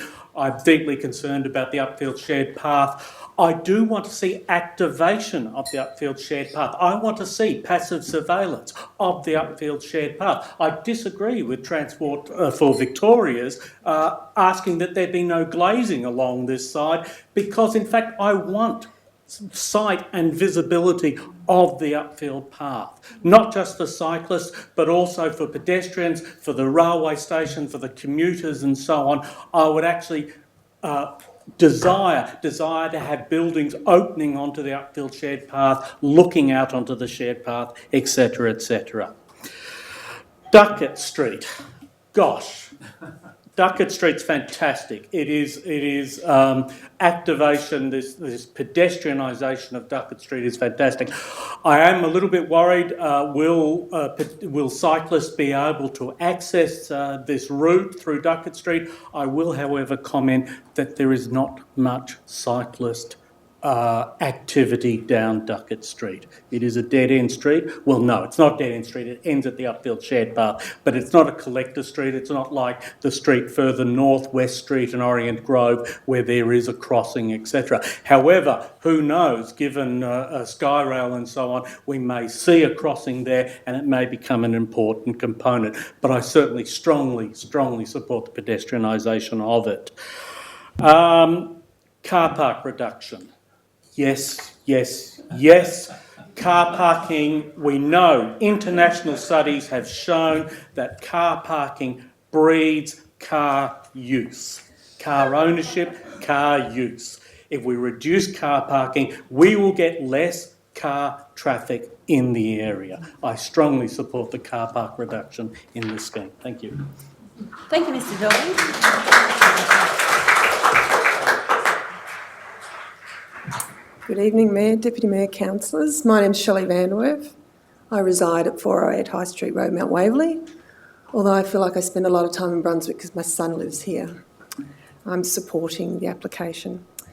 So on Sunday, my husband, who's up the back, Chris, and my daughter Laura, we attended an inaugural get-together at the Edinburgh Castle Hotel, and it was hopeful that the 35 or so people could live together in one of the buildings that was shown on the screen for, I'm hoping, 20 to 30 years. We went around the room and we shared stories about why we wanted to live in this area. And there was lots of excitement. And in fact, it looked like people had won a lottery ticket, and they had. Lots of people wanted to live in these sites, including my son, who didn't get picked either. So one couple talked about living in Brunswick, first home buyers, allocated one of the affordable apartments.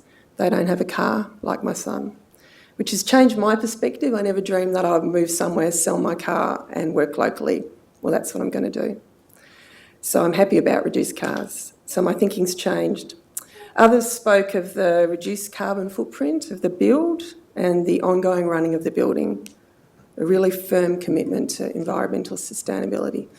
While others spoke of Nightingale's beautiful design, to be lived in through all stages of life, greenery, features, integrated with the streetscape, not unlike the Nightingale housing buildings in Florence Street that are award-winning, with pedestrian zones. A common theme which was most prevalent and important to our family is the vision that Nightingale has around connection and community. So my daughter is a talented musician and artist, and she's also a participant of the National Disability Insurance Scheme. And never in Laura's wildest imaginings would she think she could be able to live in a place of her own. So this was made possible through a partnership with Housing Choices Australia, who provides social housing for people with disabilities. So as Laura's carer, we were given priority and allocated an apartment on the same level. Social housing is a fundamental pillar of the project's build. So I appreciate you have lots of needs to consider, sometimes competing, but I guess I'm been encouraged in the 6 or so meetings I've attended with up from 35 to 500 people that Jeremy McLeod, Managing Director of Nightingale, has been collaborative and genuine in his response to trying to meet needs of the individual local businesses. And I guess it's just not an application for a building, it's an application for building homes. So as you can tell, I really want to support it and commend you to vote yes. Thank you. Great time.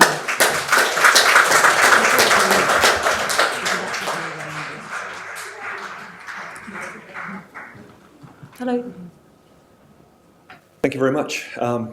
Mayor, Deputy Mayor, councillors, staff, thank you for allowing me to speak. My name is Alex Fernsard. I'm representing the Urban Coop community tonight. I'm going to be a future resident in Site G, which is on Hope Street.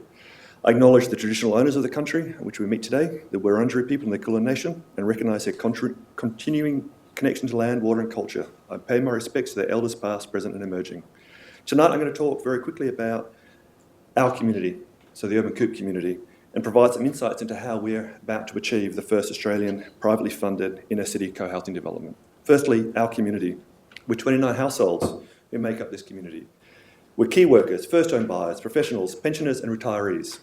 We're multicultural, North and South America, Europe, Asia and New Zealand, plus some Australians, whatever that means now. We're families, singles, couples, LGBTI. We're going to own 1, 2, 3 and 4 bedroom units. It's very rare that in a tower like this, in an 8-storey building, we'll see a 4-bedroom apartment. We have 2 in our development. We're aged between 2 and 70, and some of us have disabilities. We're committed to reducing our ecological footprint and living in a resilient community. Now, how have we gotten here? This is the journey. It's been going for longer than 10 years for many of us. The journey started 10 years ago, and we've been guided by a very simple vision. The Urban Coop is a resilient, positive and diverse community that contributes to a healthier world and one that enriches its residents' life. The 29 households are extremely committed to the Near and Tall project. Collectively, we have invested over 3,000 hours into the design and the development of the project. It's a deliberative process, and that is designing co-housing. It's not been done at this scale in Australia before. For us, that simply means that we are collaborating with our architects, so Breathe and Architecture, to create a building that supports us in the wider community. The built form is incredibly important to us. Collectively, we have invested $3.2 million into the project. We had to design a legal and funding model to allow these funds to be used for our homes. Over $2.2 million of that was invested before we even knew where we were going to live. This is a long journey for us, and we are highly financially committed to this project and its success. The model significantly reduces the cost to us, the people who will live there. We get the benefit of the development financially and the future residents. To close out, in the 40-odd seconds I have, I'd like to take a journey into our home. It's an evening in December 2023, so 3 years from today. No, longer, 5 years. My wife and I, I'm so sorry, it's not 3 years away. My wife and I have just parked our bikes and we are making our way home. And to do so, we walk past our music room and Ron's in there. He's mentoring, he's a famous musician, and he is mentoring a bunch of young musicians who have got their first live performance in January. As we walk into the foyer, we walk up some stairs and walk into the foyer, my heart lifts because it is a beautiful space to be in. I'm proud because we're flying 3 flags. We're flying a rainbow flag, a Torres Strait Islander flag, and an Indigenous Australian flag. We're proud because we have connected with these communities and it's important for us that we acknowledge them. And we're a safe community for everyone to come to. I have a sense of wonderment. I'm in a social mood, and I walk in to our communal kitchen. And sitting in one of the desks, I'm curious about what we're going to have for Christmas lunch, and I want to see the menu. And sitting there making a placard and a welcome sign is Sakura and Eve. They're making a sign to welcome Oscar, who's coming from Germany to visit his grandmother for Christmas. That's Eve. Sakura is 7. She wants to see her friends she's seen every year. She's been part of that community. She wants to meet her friend who's coming from Germany. You're speaking for the Coop, aren't you? Yes. Keep going. Thank you. Thank you. I catch up with a few more people and I head home to help cook dinner. So up in my house, I've got my own kitchen. It's a very normal apartment. Before I open my front door, I pause, and then we're getting very close to the end. I pause to reflect and offer gratitude to everyone who's created our home. The architects, the development team, the builders, and of course the neighbours, my neighbours, the people I've known for a very long time on this journey. Since we moved into the home, we've shared some amazing times. It hasn't all been easy. Living in community is not easy. It's something we need to learn so we can be a resilient community. But it's been rewarding. Thank you very much for allowing me to speak tonight. Thank you.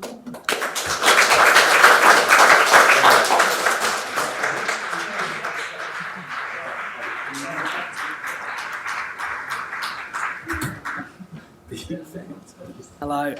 My name's James Henry. I'm the General Manager of Property and Development at Housing Choices Australia. Hello, and our Managing Director was here earlier. He's had to fly back to Adelaide. I don't think he appreciated how vibrant and fantastic democracy is in Moreland. But it is great to see how positively people are speaking about this development.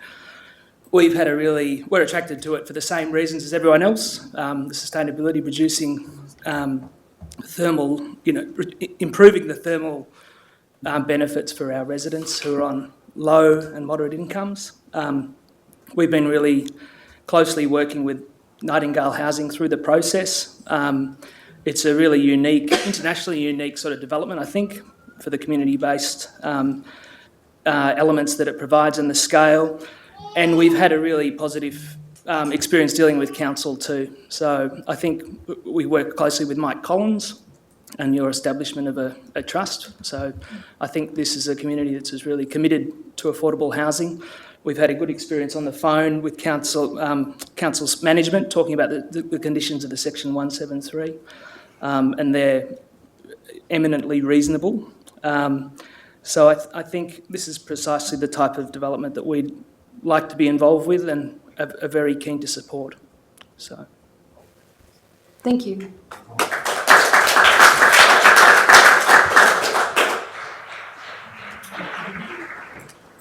Mayor, I'd like to ask if I could put a presentation up. I No? have to say no, I'm afraid. Okay. I'll get throttled.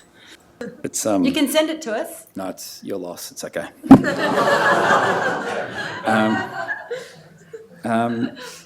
You've got Mayor, 3 minutes. Deputy Mayor, councillors, thank you very much for hearing us tonight. It was about 3 years ago that I came here and asked you to support Nightingale 1, and you all unanimously supported that.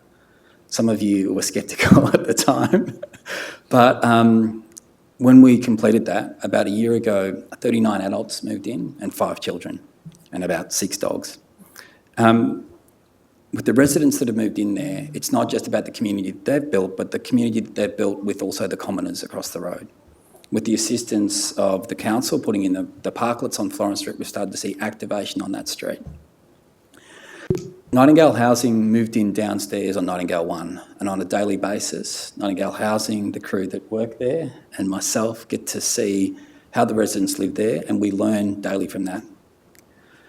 What we saw was that one building, the Commons, was great, but 2 buildings together were so much more than just 2 different buildings. They actually spread that community out into the street, into the broader community. Earlier this year, the Nightingale won the State Award for Housing, the State Award for Sustainability, and the Melbourne Prize, which I don't think has ever been awarded to a multi-residential building before. Later on this year, Nightingale won the National Award for Sustainability and the National Award for Housing. This is incredible that it's all happened in a $5.9 million building in the city of Brunswick. We learned a lot from Nightingale 1. We learned what we did really well, and we learned what we could improve on. We saw that in 2015, the applicant for Duckett Street took that project to VCAT because council wanted to knock off some height, and we, the commoners, sent me to VCAT against that proposal. So I sat on the same side of the table as council against the proponent, which ended up being problematic when I wanted to buy the site off him later to turn it into a Nightingale. But a permit was granted for an 8-storey building with 203 cars and 3 stories of basement construction through Bluestone. What we wanted to do was to do something different. So we worked really hard, and Nightingale scrambled its forces, and we couldn't, not one Nightingale could exist there on that site. So we got Urban Coop and we spoke to them about it, and they came on board with us, and we got 6 other Nightingale projects, and we were able to buy the site together. So this is a totally collaborative approach. We came and met with the council early. We met with, I think, 25 council officers in our first meeting to talk about how do we do this collaboratively. And the idea was that we would give so much more than that initial application. Importantly, that we would give some open space and some vegetation back to the people of Moreland. That we would open up the bike path and actually widen that and green that and provide shade to that space. Can I just interrupt you for a sec? Are there any other people that are expecting to speak to the application? Are you the end? I'm it. Okay, so I'll just give you another minute or so. Thank you. Don't you want to know? What's that? Don't you want to know? I do actually. We have a Go-Get share hub that's going in with 20 car spaces, and 14 of those will be for Go-Gets. And we have bike spaces for over 440 bikes, not 45, 440. We want to create a thriving ground plane like that occurs on Florence Street, Brunswick. We want to extend that with values-aligned tenants. And Dom from Nightingale Housing has already been actively working with the right type of tenants that will occupy those spaces. We worked pretty hard with council to get the bill form right. We didn't always agree, but we finally got here. We built a street wall, which was largely in alignment with DDO 18, and then we set the buildings back above that, which is hard for a bunch of architects to swallow. We give primary aspects to the street.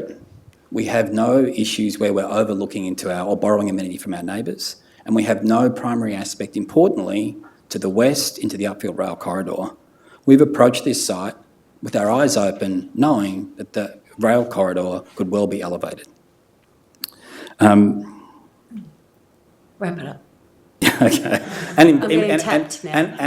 And importantly, while we're agreeing to 7% affordable housing in this building that's carbon neutral in operations, we've already allocated 20% affordable housing in the first building that's been balloted.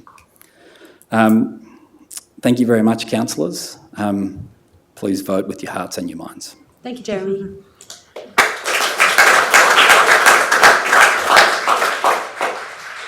Do councillors have any questions they would like to put? I've got a question for the officers, and it's just in relation to Transport Victoria. Is that something that we can negotiate with them, or is that something that's set hard and fast by them now? I mean, it's such a late point. I haven't had a chance to. I think Narelle can reply to that. Chair, because Transport for Victoria are a what's called a determining referral authority, the conditions that they've come back requiring on the permit must be placed on the permit. Okay, so no negotiation. Sue, Councillor Bolton. Just further on that, what's the reasoning for that condition? Because that's what I was sort of trying to understand. Did they provide a reasoning for that condition? So just to clarify through the chair, is it the conditions regarding the removal of the windows? No, they didn't provide any reasoning for that. Just don't understand it. Oh. Are there any other questions from councillors? Councillor Bolton? Yep. Just one for that, for Breathe, for Jeremy. Just wondering if there's any possibility of doing something for the resident of Duckett Street who spoke earlier. Absolutely, councillor. So I think that I was at that compulsory conference for 20 hours. I know that Austin Maynard Architects were at the compulsory conference here in the council chambers. We would be happy to talk to you about working through, how do we... We've spoken to Austin Maynard. Yeah, okay. We've had a call with them a few months ago. And was that... So they just... We'll take that as a yes. Yeah, but yeah, come and talk to us. Are there any other questions? Yep. Councillor Afanley. Just one for Jeremy. Just, I'm interested in your thoughts on the parking. I know in the past you haven't had parking, and in this instance you have. How did you determine that in this instance this development should have some level of car parking? Councillor, how did I know that you were going to ask me about cars? So the scale of this project, 7 buildings, not 1 building. While we do have 440 bikes, we thought that it was an opportunity. So what we've been worried about in the past is the cost, or the excavation cost of basement. So for Nightingale 1, it would have added $40,000 to the cost of everyone's apartment. In this building, the basement construction is shared across all 7 buildings. So while it's still costing us, $500,000, that's spread between all 7 buildings. And also the opportunity to put a car share hub that has a wide range of vehicles, from a pet-friendly car to a station wagon to a child-friendly car to a moving van to a people mover. To have all of those vehicles there offers something that we currently don't have in terms of car share in the City of Moreland. And it also gives us the opportunity to move towards all electric vehicles in there. So we did it because we think it's actually a more sustainable solution, and we think that it's affordable sharing that cost between everyone, and we think that it widens the net for the people that can come and live in that village. It's a particular opportunity we have on a site of this scale. Thank you. Thank you. Are there any other questions? If there are no further questions, could I have a motion, please? Councillor Riley. I didn't think I'd be actually doing this tonight, but I'm more than pleased to be able to do so. And I want to congratulate everybody involved because it's quite a massive undertaking. I'm not going to repeat everything that's been said because I think there's been a lot of eloquent speeches this evening. I just want to say that the values that have been just... sorry. Oh, Seconder? sorry. Councillor Martin. Keep me on my toes. Now, hang on a sec. I also need to clarify what you're moving. I'm moving the motion on the screen that has the modified condition 200 in relation to Melbourne Water's requirements and the additional TPV condition as well, which I'll get to and I'll read. Perhaps I could read those out just so people are clear what we're adding in. Yeah, that'd be good. 00 states any modifications that may be required to implement the requirements of Melbourne Water and Transport for Victoria as set out in conditions of this permit. At the eastern boundary, the building on site F should increase in height by no more than 200 millimetres to accommodate Melbourne Water's requirements. Essentially, some of the buildings needed to be lifted to avoid flooding in some of your buildings, which we're getting in other parts of the city, and we don't want to go there if we can avoid it. What's the next one? Is the PTV one documented, Narelle? Sorry, just bear with me. Conditions 51 to 1 and 4. 51 to 1 and 4. Oh, yes, so we're going to add, yes, there's a whole set of conditions which I won't read out, but we're going to add conditions 51 to 104 from Melbourne Water and TPV and renumber those, and then there was that one there. So look, there are quite a few conditions. The PTV ones are a bit inexplicable, but I'm assuming that's to do with the noise that railways produce and they want to minimise the impact on the apartments, but that's an assumption on my part. I can't explain much further. I would like to see activation of the path as well, but we can't do that this evening. Is there anything else I need to mention in terms of amendments? Thank you. So I'll just return to the principles and values that I think are really incredible in this development. One is the scale, and just getting 7 buildings of this calibre to us. The deliberative nature of the work and the design, the collaboration, the ecological outcomes, the sustainability, the social outcomes in the community. I'm very pleased that this is one of the first projects that we as a city have been able to approve with 7% affordable housing. So wearing one of my other hats, I'm very happy about that. There was a suggestion we'd get to 20, and I know you've achieved that in one building, and I'm hopeful you'll achieve a much higher average than 7%, and I'm assuming you will. But I look forward to knowing what that figure is one day and being able to celebrate that. Thank you for accommodating the concerns with respect to Katie Lanigan's, and I think you're at 2 Ducat, are you? 2 Ducat, thanks. So that's just another demonstration of the kind of responses that you get from these kinds of developments. There are many other things I could say. The activation of the public spaces, the mews, the green areas, the lack of the fact that we don't have 203 car parks, we've got 20 go-gets and 440 bikes, I think speaks for it. And Nick Dolby, if those bikes have got to get onto the shared pathway going down these mews, then I think you'd be quite happy about that. Look, I'm going to leave it there. I just want to thank everyone involved. I really particularly want to thank every staff member who's been involved in this. Has been a huge undertaking. I know there's been a lot of pressure you worked under, to all of the team for their leadership, from Ms Jennings to Mr Shafford and everybody else involved. I just want to thank you all for that and the CEO and everyone else who's been involved, because I know this has been a massive undertaking. Thank you. Councillor Martin? Yeah, I think Councillor Riley has really gone over a lot of the brilliant elements of this proposal. I just want to assure everyone in the audience, when Councillor Riley said 51 to 104, and everyone looked around panicking just briefly, just for a moment there, a lot of them are, or all of them are related to the flood level, 1% AEP flood level. So you can all sigh of relief in regards to that one.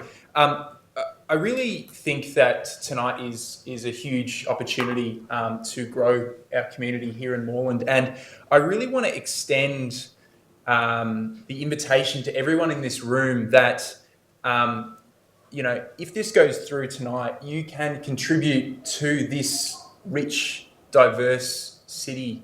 The opportunities that we have at a council level to engage, to be part of the city, to change our policies, to advocate for things. Your opportunity starts tonight, potentially, to do that. And, with this building, looking at it, the east-west connectivity, the communal open space, the affordable housing, again, the NABERS rating at 7.5 stars, the green power, the car share, there's so many elements. And, I'm convinced if this is supported tonight, people will look back at today and say, well, this is where all the awards, where they started here in Moreland. And I am really looking forward to seeing this built. And I am really looking forward to councillors hopefully supporting this tonight, but also really looking forward to welcoming you all as part of our community. Thank you, Councillor Martin.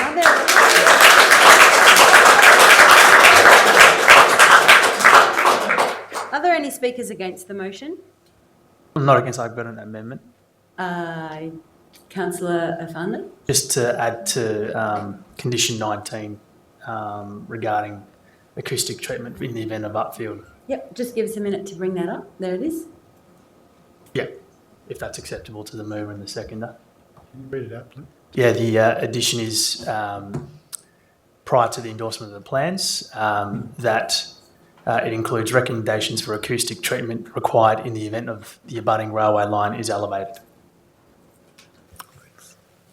That's acceptable, yes. Great. Are there any other councillors who would like to speak to the application? Yep. Councillor O'Farnley. Thank you, everybody, for coming out tonight. Appreciate the contributions, especially before the meeting. I did receive a couple of emails and phone calls. Sorry if I didn't get back to you. This is quite a significant development, and I appreciate some of the thoughts that have gone into it. I've been out to see Nightingale before with Jeremy, and it is an exemplary building, and when you see applications like that, you do acknowledge that you have to make some, sorry, I'm losing my words, when you make a concession.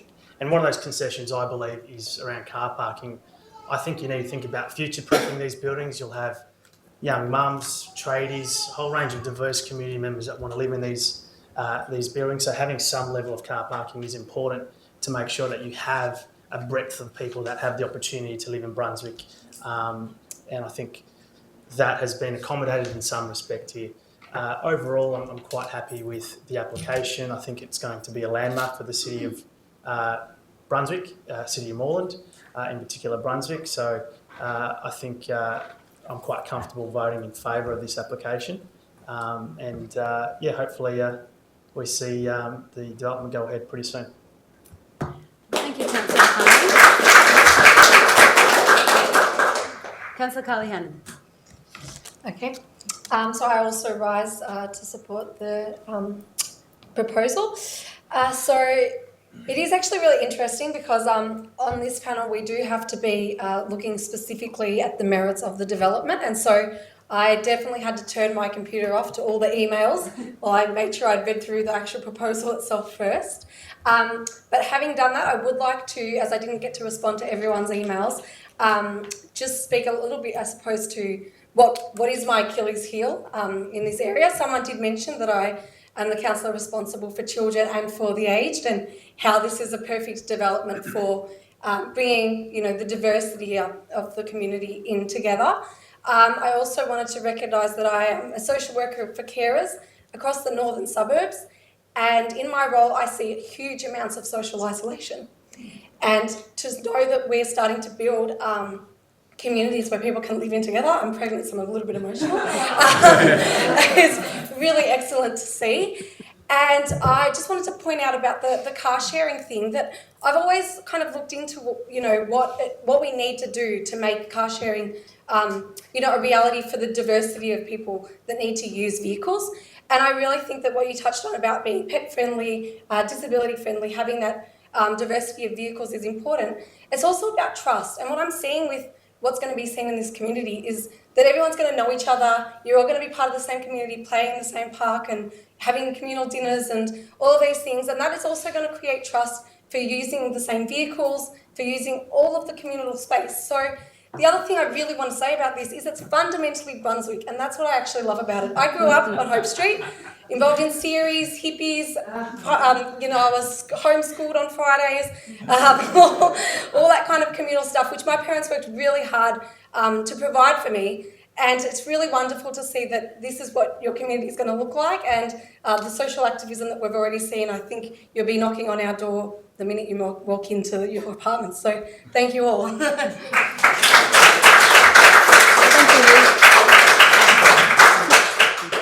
Are there any, Councillor Bowles, a little brief thing? I think for me, the most important element in this project is housing affordability. I mean, I'd like to see the community housing higher level than 14%, but than 7%. But I think that is very important. In addition to that, a number of people who are buying apartments that they would not be able to afford anywhere else in Brunswick as well. So in addition to the community housing, I think it also the co-housing kind of model with Urban Coop, I think is really important. But I think, has sort of worried me that, often environmental sustainability is often sort of marketed to those who've got money and means, and I think it is really important that people who don't have a lot of money can have an opportunity to live in environmentally sustainable buildings and communities. And I guess the other thing that really attracts me, the environmental sustainability is important, but you've got that in your other developments as well, but is that attempt to try and build a village atmosphere or community atmosphere, as previous councillors have mentioned and people have mentioned in the audience as well. So, I think those are sort of some of the most important things for me in this development. So I will overlook the question of the height, but I also feel that where the height is a bit more less important and towards the railway line as well. And so I think there does need to be a good reason, and I think there are good reasons in this development to overlook that element, but especially the housing affordability when we've got such a homelessness crisis in Australia is really, really important. Thank you, Councillor Bolton. Councillor Kavanagh and then Councillor Davidson. Yes, I'm rising to speak in favour of the application too. But I do point out one thing that does slightly concern me is the studio apartments, the size of the studio apartments. Now, there are only 10, and I can understand that, so there's 198 apartments that are not studio apartments, but the 10 are very small in size, some of them around the 20 square metre mark. Now, I know that there's communal areas, and that's probably the thing that pushes me over the line. But when you think of an AFL golf square being 60 square metres, then you could have 3 of these studio apartments in the size of an AFL golf square. To me, that's too small. But I do accept that that's a small aspect of what is a very large application with multi facets. And so I do just want to point out that that's the only thing that does concern me slightly. Thank you. Thank you, Councillor Kavanagh. Councillor Davidson? I'll speak very briefly, and it's along similar lines to Councillor Kavanagh. And I've been on the Urban Planning Committee for a long time, and we've seen many, many applications come before us, and a lot of which I have refused because they have been substandard, and the height on a lot of them has been the thing that's pushed me over to say, no way, I don't want this built in Moreland. I was concerned to see that it does go 10 metres over the DDO, that the street wall setback was meant to be 12, but it's 15. And also the studio apartment size concerned me. But in saying that, I feel that it is a model that's applaudable, and there has been a lot of applause this evening. I really do appreciate the fact that this does run deeper into a lot of positive aspects that I'm hearing tonight and that we've seen throughout a lot of this work. The community spirit, the positive lifestyle, and the care of the environment and the commitment to the environment. So I think you've got the general sense from this council. Congratulations.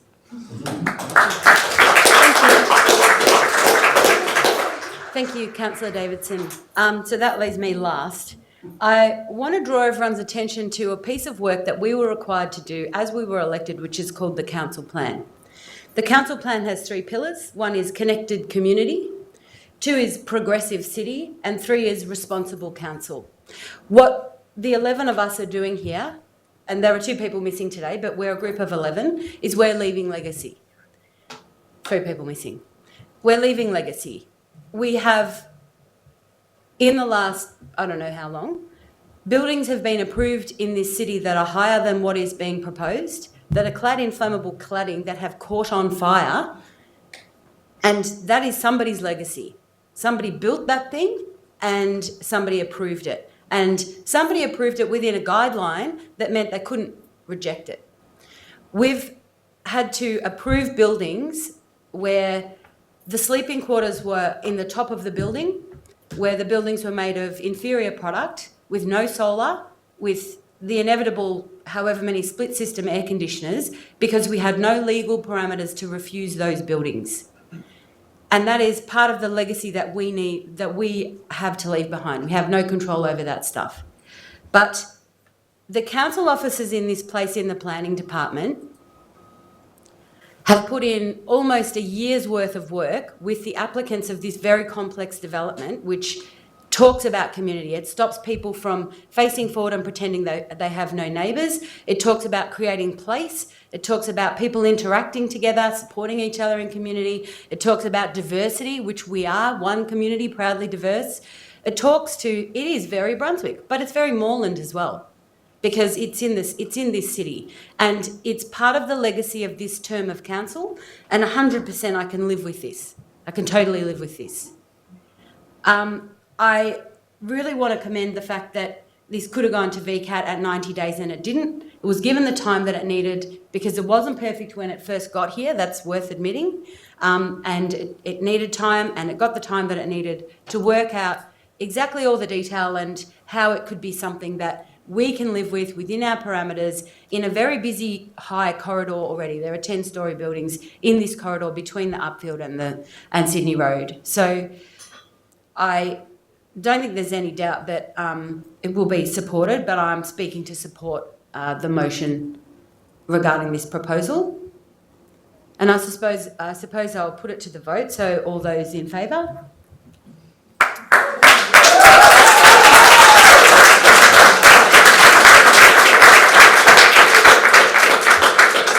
And if we could have that recorded as unanimous, please. And I'd like to pass to the officers to outline what will happen next. You can sleep now, Jeremy, after you have a celebration. Thank you, Mayor and councillors. The council have determined this evening to support the proposal as put on the screen. A copy of the notice of decision will be sent to the applicant and to all objector parties. Objector parties have 28 days in which to lodge an appeal through VCAT. If an appeal is lodged, the applicant will be notified as well. Thank you. Okay. I'll now move to urgent business. Just hold with me because we're nearly done. I'll now move to urgent business, and there are no urgent business items to consider this evening. So that concludes the business we have this evening. Councillors, members of the gallery, and to our viewers live streaming at home, I declare the council meeting for planning and related matters closed at 8:35. Thank you.